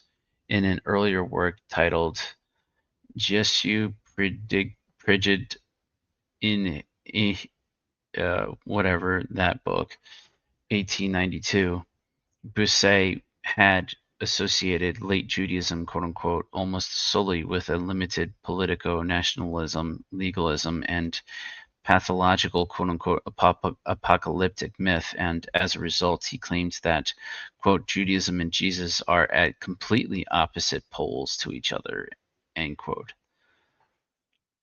The real parting of ways, however, came with the reconstruction of the development of Christianity after Jesus. Poking at Harnack, Busse quipped, quote, if we wish to choose our termini following a famous example, end quote, we should see in Gnosticism not the acute Hellenization of Christianity, but its, quote, acute orientalizing, end quote. What does the reconstruction of Christian and Gnostic origins look like from this, quote, acute orientalizing, end quote, perspective? The intellectual world of early 20th century Europe tended to dichotomize the geography of East and West into Oriental and Greek culture and Greek cultural divisions. Neither Neither the geographical nor the cultural boundaries were very precise, but in general Busse followed the discourse of Orientalism, in which the Greek Western side tended to be characterized as rationalist, historical, and universalizing, the Eastern as non-rational, mythical, and cultic. Thus, for Broussais to suggest an orientalizing, quote unquote, rather than a Hellenizing, quote unquote, of Christianity was intended to maintain that it was not rationalizing forces that shaped the origins of Christianity, but myth and cult.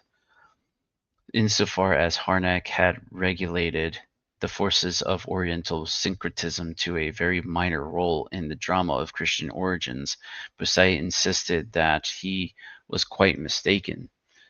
Quote, Rome and especially Greece, in spite of all the syncretistic currents, are not the Orient. What breaks forth into the open here is the second half of the second century has a long prehistory which has transpired especially in Syria, Asia Minor, and Egypt. But Christianity came out of the Orient, and the intellectual home base of the Gentile Christian Church was first Syria, Antioch, and southern Asia Minor, Tarsus, and in the second place from the earliest times onward, Egypt, and further in its beginnings, to which especially Paul, John, and Gnosticism belong. Christianity has nothing at all to do with the truly philosophical literature of the educated circles and its historical development. What here first begins to climb up the ladder in the course of the second century can have been lively for a long time in a lower stratum, end quote. Bossuet recognized that he would meet resistance in taking the study of Christian origins beyond the study of Judaism into the Hellenistic world, and even more resistance to moving outside the Roman Empire into the Hellenistic Orient. But he insisted that Christianity would otherwise remain incomprehensible. The decisive point, and indeed one of the distinguishing features of Bossuet's approach, was his insistence on the primacy of cultic community as the generative matrix for religious thought. Remember that Bossuet began his genealogy of the Son of Man with a cultic hymn. So too he took Christian community to be the primary generative matrix for Christian theology.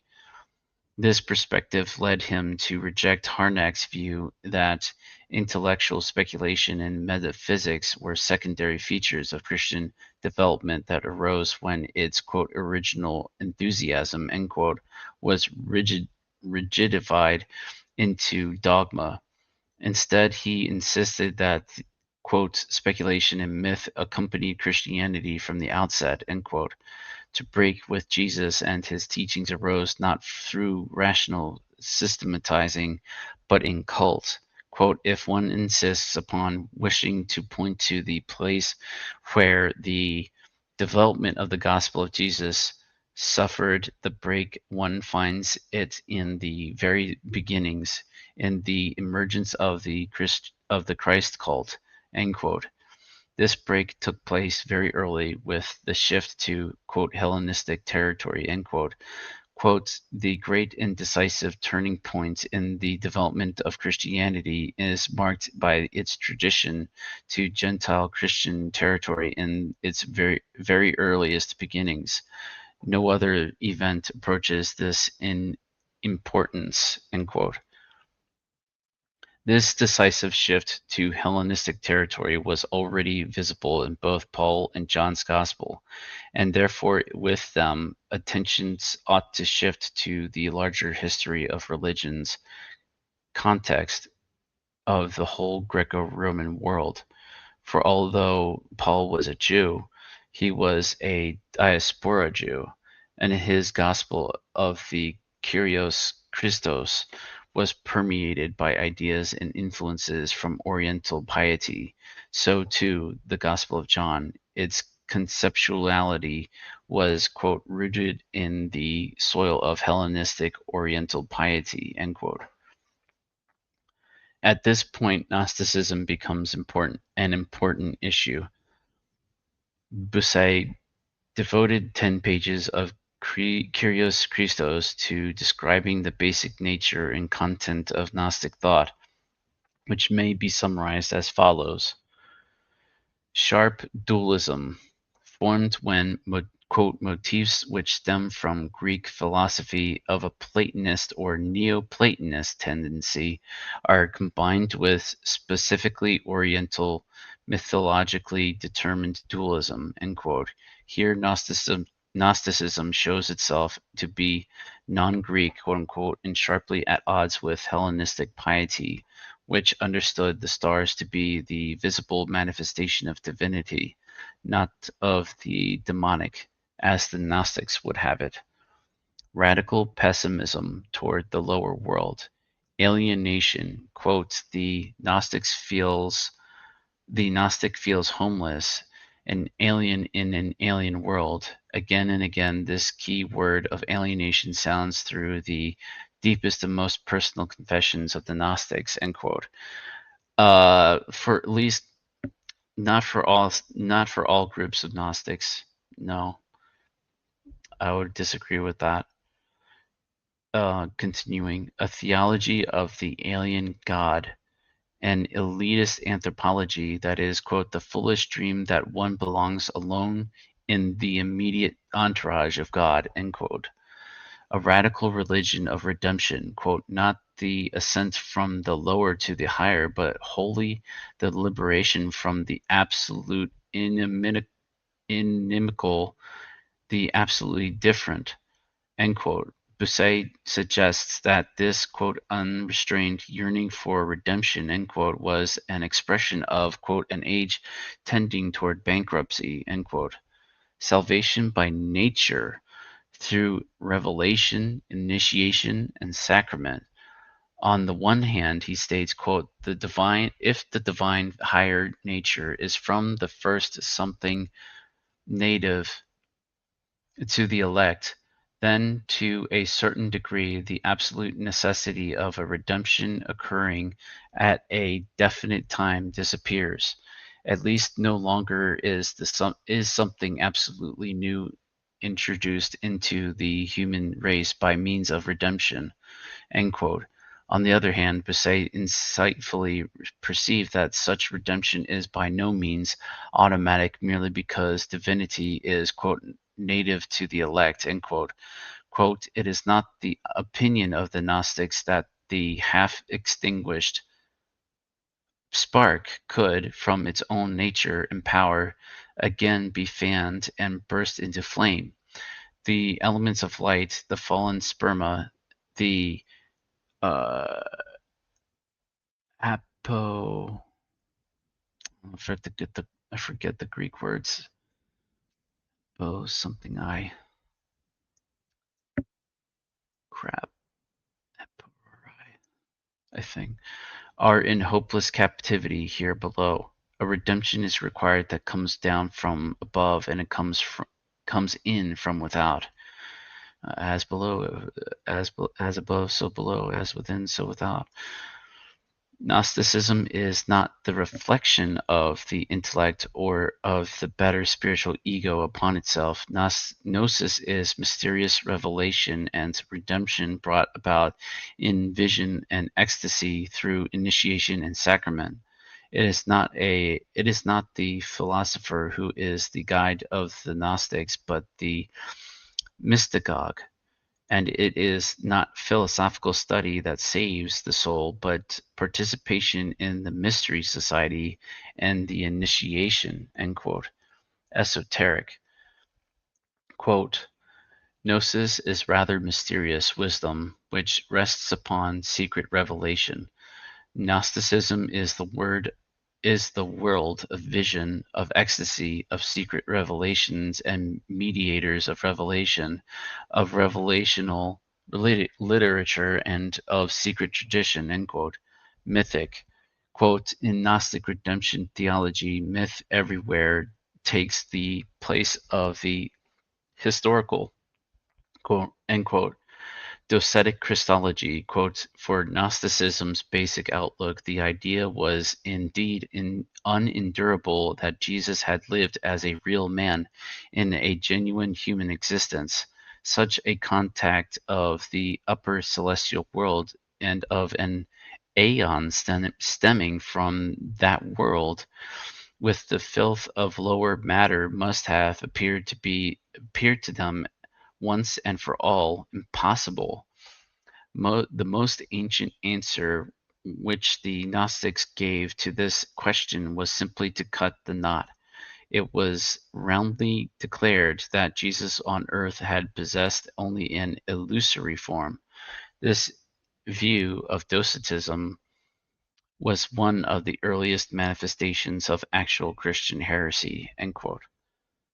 Most of these characteristics derive more or less directly from the views of the ancient polemicists. However, belong to the modern age.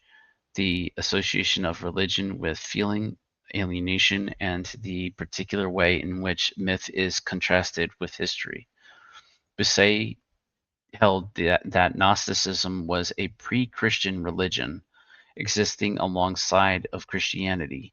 It was an Oriental product, anti-Jewish and un-Hellenic, that became attached to Christianity when it moved out into Hellenistic territory. Gnosticism, he claimed, is essentially mythic and thereby distinct from Christianity's historically rooted theology. Quote, in Gnostic redemption theology, myth everywhere takes the place of the historical, end quote. It could not, therefore, absorb the most basic elements of Christianity, especially the earthly Jesus. Quote, only with difficulty and gradually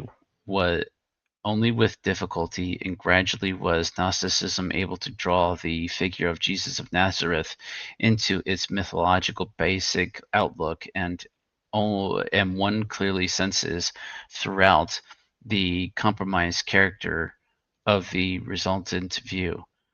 For this reason, Jesus has surprisingly limited significance for the practical piety of many Gnostic sects, as is best evidenced in the ancient Valentinian source document in Irenaeus and in the Excerpta. End quote.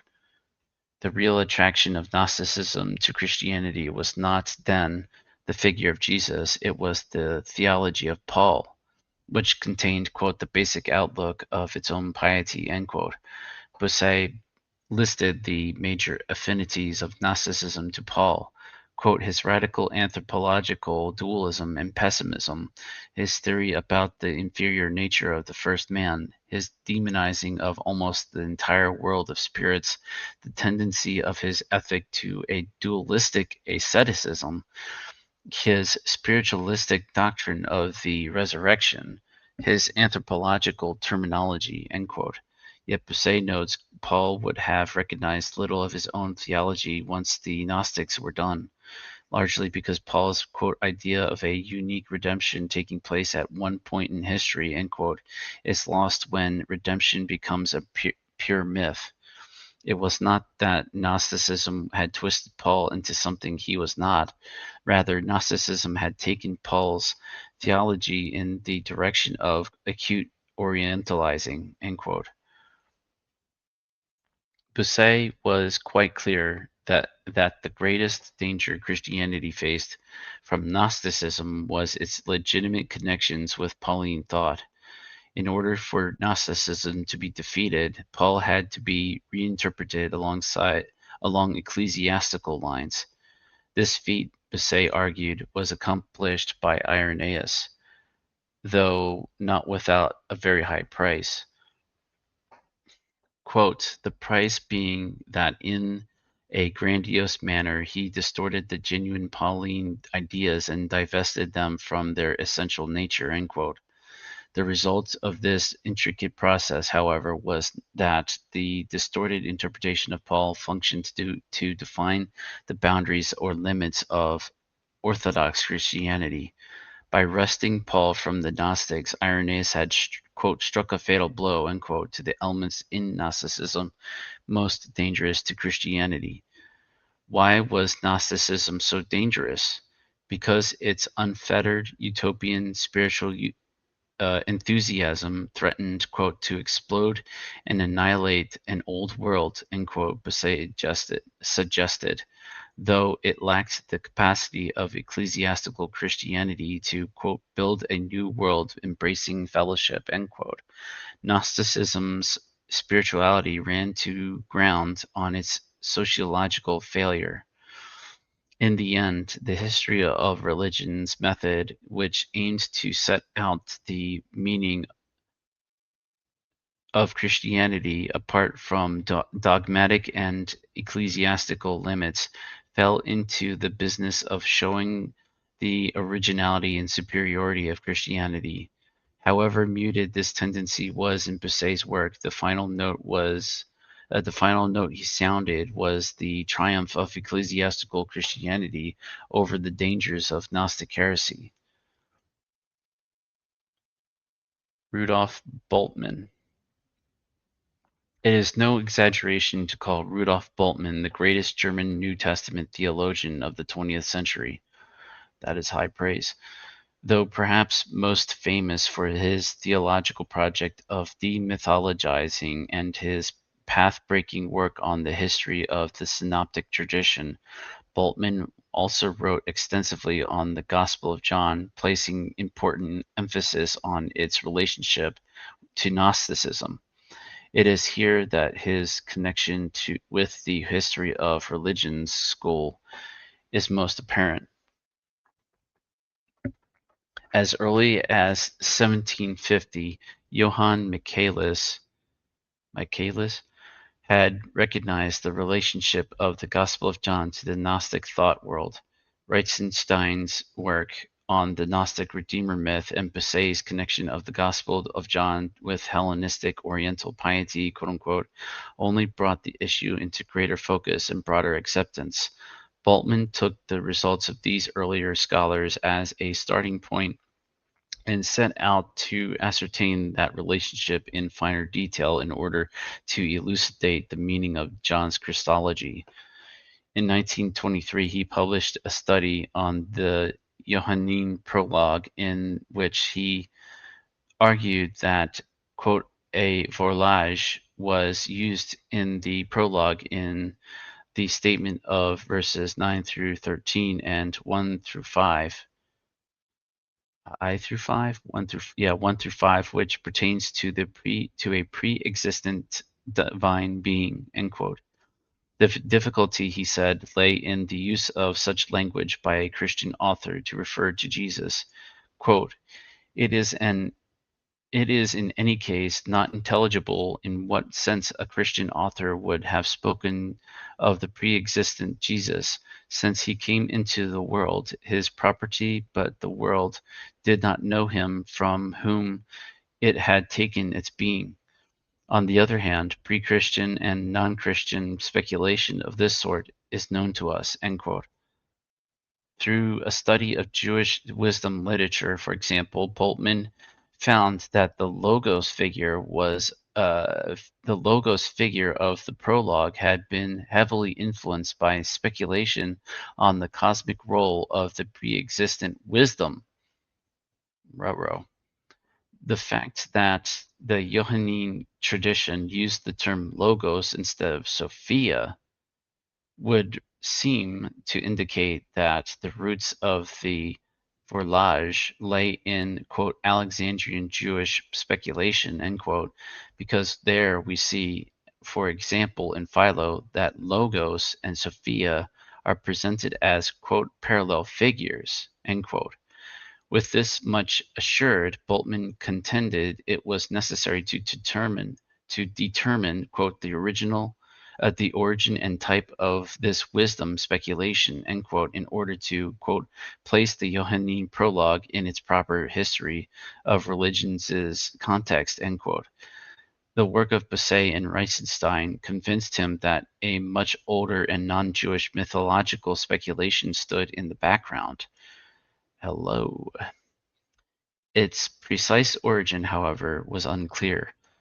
Found He found illuminating parallels in Babylonian and Persian literature where the term wisdom, quote unquote, occurred, but he concluded that, quote, the name wisdom for the revelatory deity is no more essential than the feminine gender, end quote, because focus on the term itself was not particularly helpful. He turned to an examination of the Iranian primal man tradition cited by Reichenstein and to his study of the role of messenger figures in Manichaeism and Mandaeanism. Although he found many similarities between these figures and wisdom logos speculation, in the end, he wrote that the connection of all this remains unclear to me, quote unquote. Underrated, Bultmann sought an answer in the work of Reichenstein. Quote, there is, however, yet a further notable proof how very much the Christology of the entire Gospel of John stands in relation to, quote, end quote, Reichenstein's presentation of Iranian speculation concerning the saved Savior, that is, his presentation of the divine being, the heavenly man, quote unquote, who descended to the earth as the messenger of God, the revealer. The revealer took on the position of a human being and then, after completing his revelatory message, returned to heaven, where he will be raised up, honored, and become the judge of all.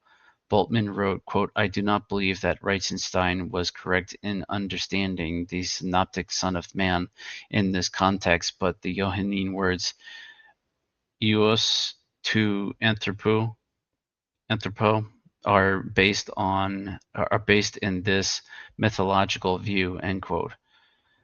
Apologies for mispronouncing these Greek words. In the Gospel of John, Jesus is presented as one, pre-existent, two, honored and raised up, and three, a judge.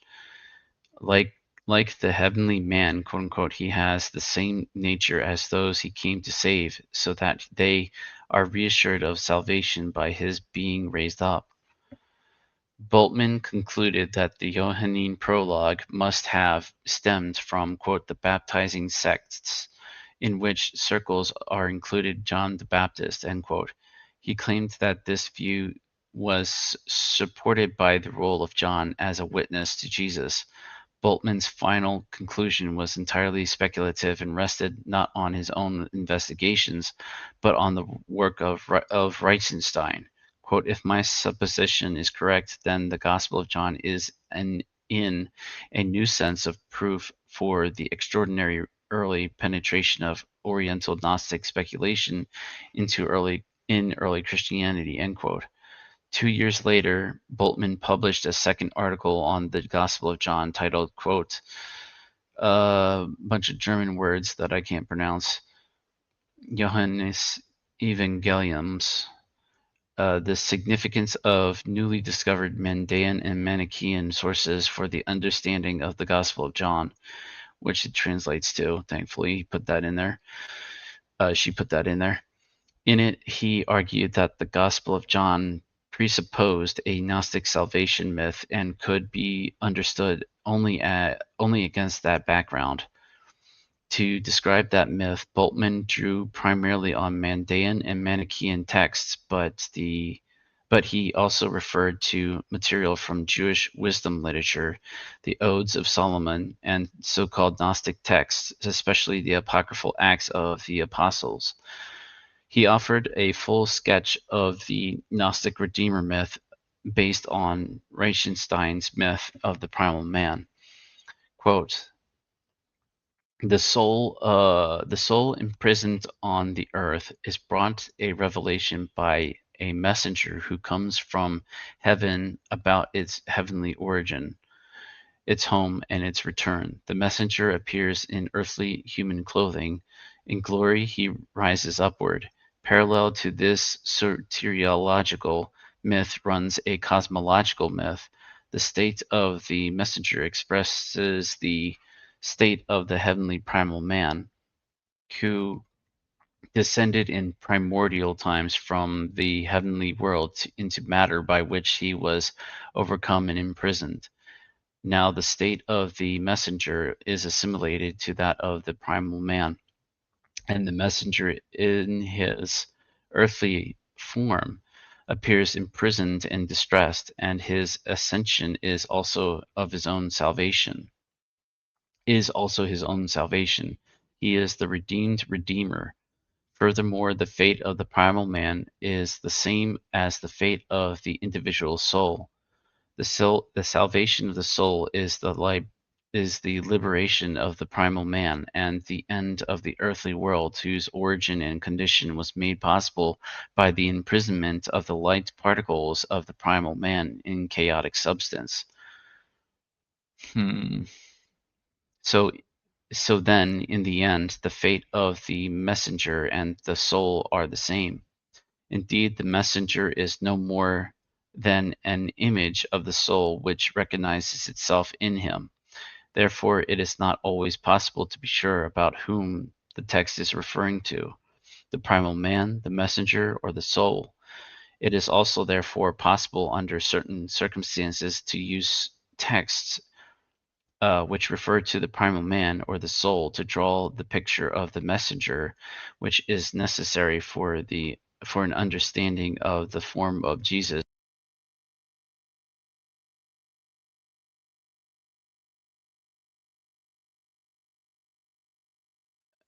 which refer to the primal man or the soul to draw the picture of the messenger, which is necessary for an understanding of the form of Jesus in the Gospel of John. End quote. It cannot be doubted, Boltman claims, that this Gnostic Redeemer myth in its essential outline is older than the Gospel of John. Quote, no one could possibly think that many branched and many formed mythology could have developed from the Gospel of John, end quote. In his opinion, the fact that the Gospel of John lacks so many elements of the myth proves that the author must have presumed the myth and indeed knew it so well that he did not need to repeat it in full. There were other ships as well.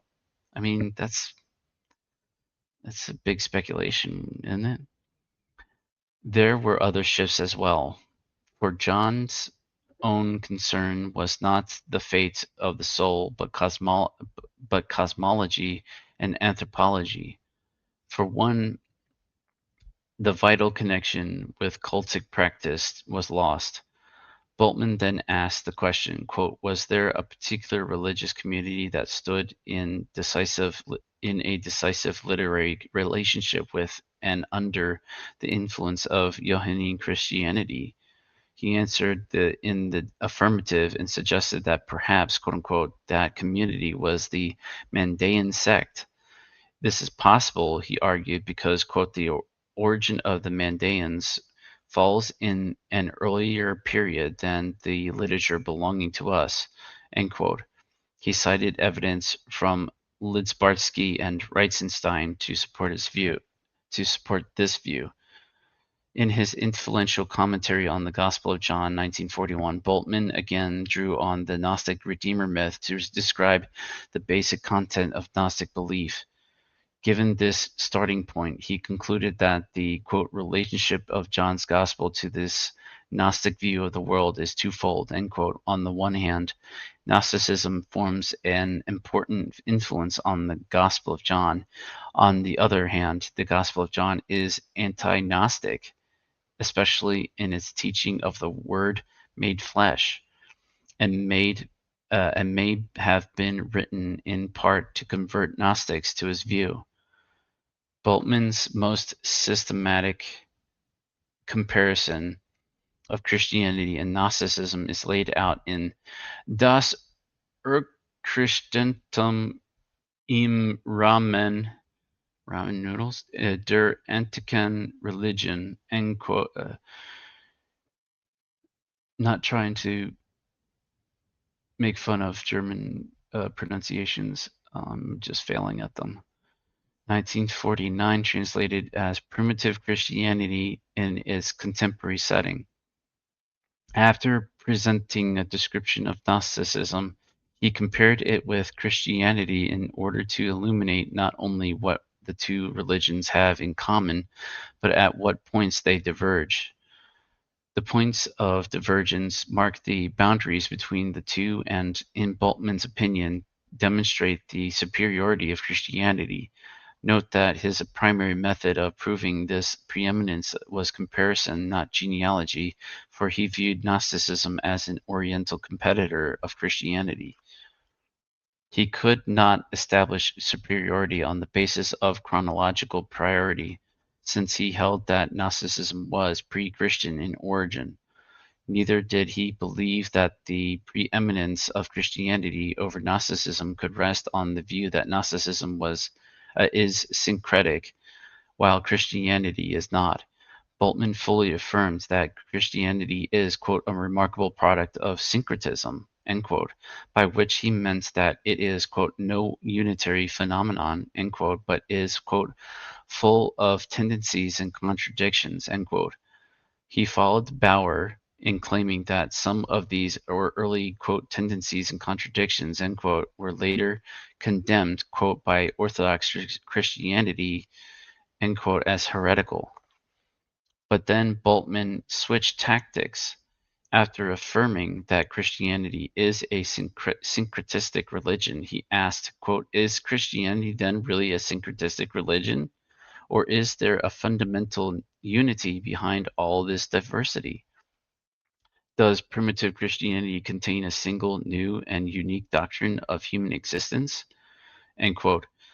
The most significant word in this statement is or, quote unquote, by juxtaposing syncretism with uniqueness and simultaneously proving that Christianity offered something entirely new. Bultmann could deny its essentially syncretic character. His construction of Gnosticism, however, could not pass the test. The assumption that makes this kind of logic appear reasonable is linked to the 19th century temporal economics of social evolution, in which new, quote unquote, means unique and original, not chronologically prior. Truth does not necessarily precede error, as Tertullian would have it. Rather, Christianity was the culmination of scattered and half-successful attempts at reaching the highest stage of religion. Quote, it is obvious that an unbroken connection exists between Christianity and the non-Christian religions. If we consider the Christian faith to be a religious phenomenon at all, and if thinking we are making a Christian judgment, we see it as the highest of religious phenomena. A consideration of the history of religion seems to confirm this judgment, for we can indubitably regard the heathen religions as first steps toward the Christian religion or as phenomenon parallel to it. And it may be that we can establish that what exists in them only in initial stages has reached its full development in Christianity, or that what grew into a less complete or distorted form in them through faulty development has reached its consummation in it. End quote. Hence, for Bultmann, calling Christianity a syncretic religion poses no problem, since that assertion can simultaneously be dismissed by showing the superiority of Christianity in its uniqueness. Syncretism no longer excluded the possibility of purity. Comparison was the method Bultmann was used to prove that uniqueness and superiority. For example, he argued that Christianity and Gnosticism had the same understanding of the situation of humanity in the world, and both presumed the need for divine salvation in an event outside oneself. They differed, however, in what each conceived to be the root cause of the problem. For Gnosticism, it was fate; for Christianity, sin. As a result, salvation was also conceived differently, and it is here especially that Gnosticism failed the test, falling into cosmological dualism and a view of salvation by nature that nullified authentic historical existence. the Christian proclamation of the cross led and still leads, Boltman said, to a positive life of love grounded in faith. Gnosticism could lead only to denial of the value of all historical existence. Quote, it was a point from which every possible human action and experience was denied, end quote. Hence, Gnosticism was inadequate because of its cosmological dualism, its doctrine of salvation by knowledge, and its world-denying ethics. Comparison, therefore, affirms that Christianity is not, quote, really a syncretistic religion, end quote, but it contains a, quote, a single new and unique doctrine of human existence, end quote, one which involves, quote, a new existential understanding of self, end quote, a complete freedom which is nothing less than a, quote, nothing less than, quote, a simply radical openness for the future, end quote. Bultmann's comparison of Gnosticism and Christianity was still about defining true Christianity, whether or not the other is called Gnosticism or heresy. Its function is still the same. The players are still the same, and the terms of the engagement are still much the same. To be sure, Bultmann connected the genealogy of Christianity to Gnosticism much more intimately than Irenaeus could have tolerated, and he rejected Tertullian's thesis that truth always precedes error. Still, nothing in his results would much disappoint either. Both Irenaeus and Tertullian found Gnosticism objectionable, and on precisely the same grounds. Its cosmological dualism rejected the true God as creator. Its doctrine of salvation by nature seemingly made nonsense of the cross, and far from a positive ethics of love and reconciliation, it maintained only a negative attitude toward the world and its creator. By articulating this perception in terms that could grip the contemporary imagination and stirred the desire for authentic existence, Boltman demonstrated how thoroughly he comprehended the polemicists. His was a new strategy suited for a new age, but the result was much the same for Gnosticism. Boltman's conclusions were completely normative. For in this intellectual economy, Gnosticism can only play the inferior role of primitive, incomplete, or faulty development, whether prior to Christianity or parallel to it. The plot of Christian history had shifted from a narrative of original purity and subsequent deviance to a comprehensive account of the whole history of religion, one that aspired to map humankind's progress from incomplete to or distorted religion to its fullest and highest expression in Christianity. The method, too, had shifted from genealogy to comparison, only the results remained the same. And yet the shift to comparison brought an overtly theological note to the process of determining the relative value of Gnosticism.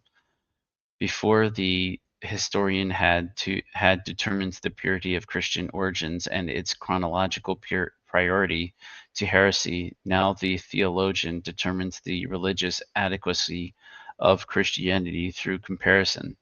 In the past, the overt deployment of theological norms was considered to be suspect in what was supposed to be an objective, quote unquote, or at least an impartial historical enterprise. What Bultmann did was to exemplify in his own practice the conviction that the evaluation of Gnosticism is a theological enterprise.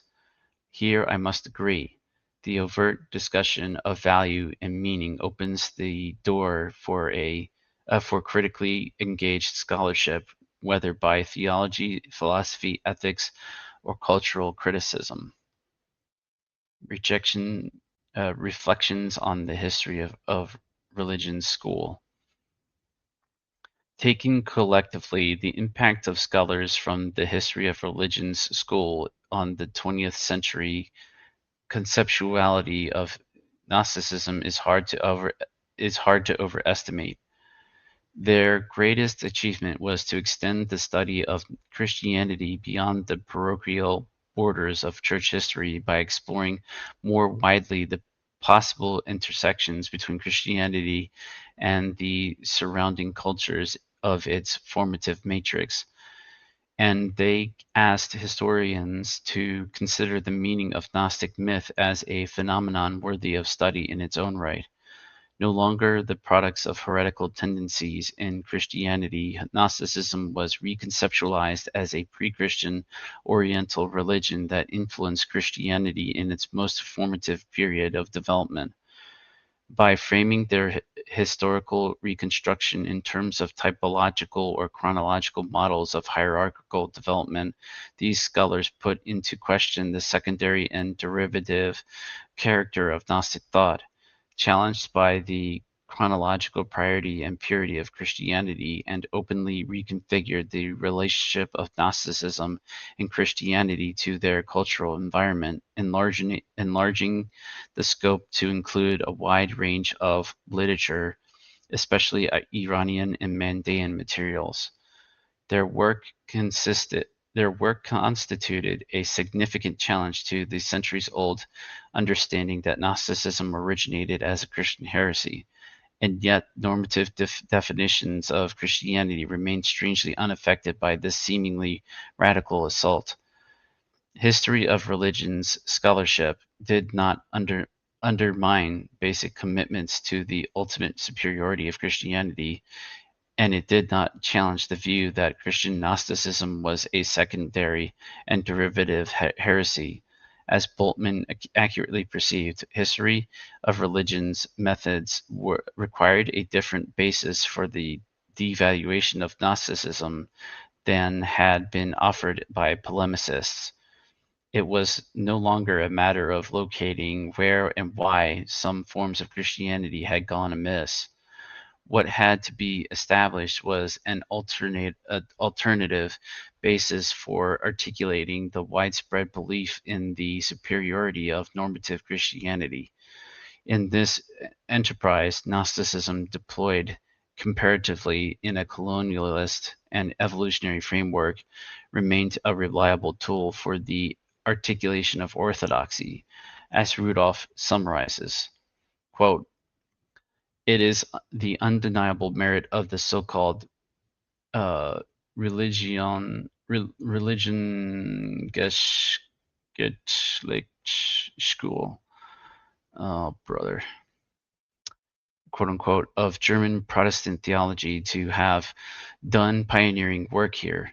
One of its most important results was the proof that the Gnostic movement was originally a non-Christian phenomenon, which was gradually enriched with Christian concepts until it made its appearance as independent Christian gnosis. This development, which we know in rough outline only, is equivalent to the development of Gnosis from a relatively independent Hellenistic religion of later antiquity to a Christian heresy, quote unquote. Its link with Christian ideas, which began at an early stage, produced on the one hand a fruitful symbiosis which greatly helped its expansion, but on the other hand, it contained a deadly germ to which sooner or later it was to succumb in competition with the official Christian church. End quote. As this statement shows, the history of religion's school did not put into question the identity of normative Christianity, quote, the official Christian church, end quote, or the heretical character of Gnosticism. Wilhelm Bosset, whatever, had regarded Gnosticism as an Oriental pre-Christian religion that at its roots was anti-Jewish and un-Hellenic. It was more utterly other, quote unquote, than anything we have yet encountered. but this other, quote unquote, was in fact none other than the product of 19th and 20th century European Orientalism. Gnosticism had merely become less a heretical other than a historical and cultural other. The base It became possible to see Gnosticism not as the systematizing intellectual enterprise of the first Christian theologians, as Harnack had, but as an esoteric mythic religion of the Orient, incapable of historical consciousness and thus of higher religious sensibility. Gnosticism ultimately failed, Busset claimed, not because of any systematizing rigidity, but because its excessive enthusiasm made group stability impossible. In this way, the construction of Gnosticism as pre-Christian and non-Christian opened a path to imagining Gnosticism not as the product of an alien influence on Christianity, but as itself the alien parasite whose infestation produced the heresies of Christian Gnosticism. Ooh, that's juicy. Totally opposite of Lash, that statement. Say la vie. History of religion scholars left an influential legacy of innovative misconceptions and misleading characterizations of Gnosticism. Of these, possibly the greatest mischief was done by the invention of the Gnostic Redeemer myth, that staple of two-page summaries of Gnosticism. This stirring narrative is the product of motif history viewed synthetically. It was it was constructed by taking bits and pieces from particular motifs from a variety of historical and literary contexts and combining them into a single coherent narrative. The impression that this artificial narrative actually existed gained the support from the fact that so many literary artifacts could be interpreted to fit at least some part of the myth. They then appeared as evidence for the whole story, even though in reality there is no single existing ancient literary source that gives, quote, the Gnostic Redeemer myth, end quote, as scholars have reconstructed, quote unquote, i.e., invented it. We might also note the irony that contemporary scholars have often explicitly characterized this myth as artificial, quote unquote, but they have seen this artificiality as the product not of 20th century methods of historical reconstruction, but of the half-educated, quote unquote, minds of ancient Gnostics, quote unquote. In this case, I would say that historians have been guilty of precisely what they accused the Gnostics of, the creation of Kunstmythen. The fact that current scholarship has thoroughly undermined any foundation for this artificial construction has not stopped it from continuing to exert considerable influence. And that is the wrap for chapter 4.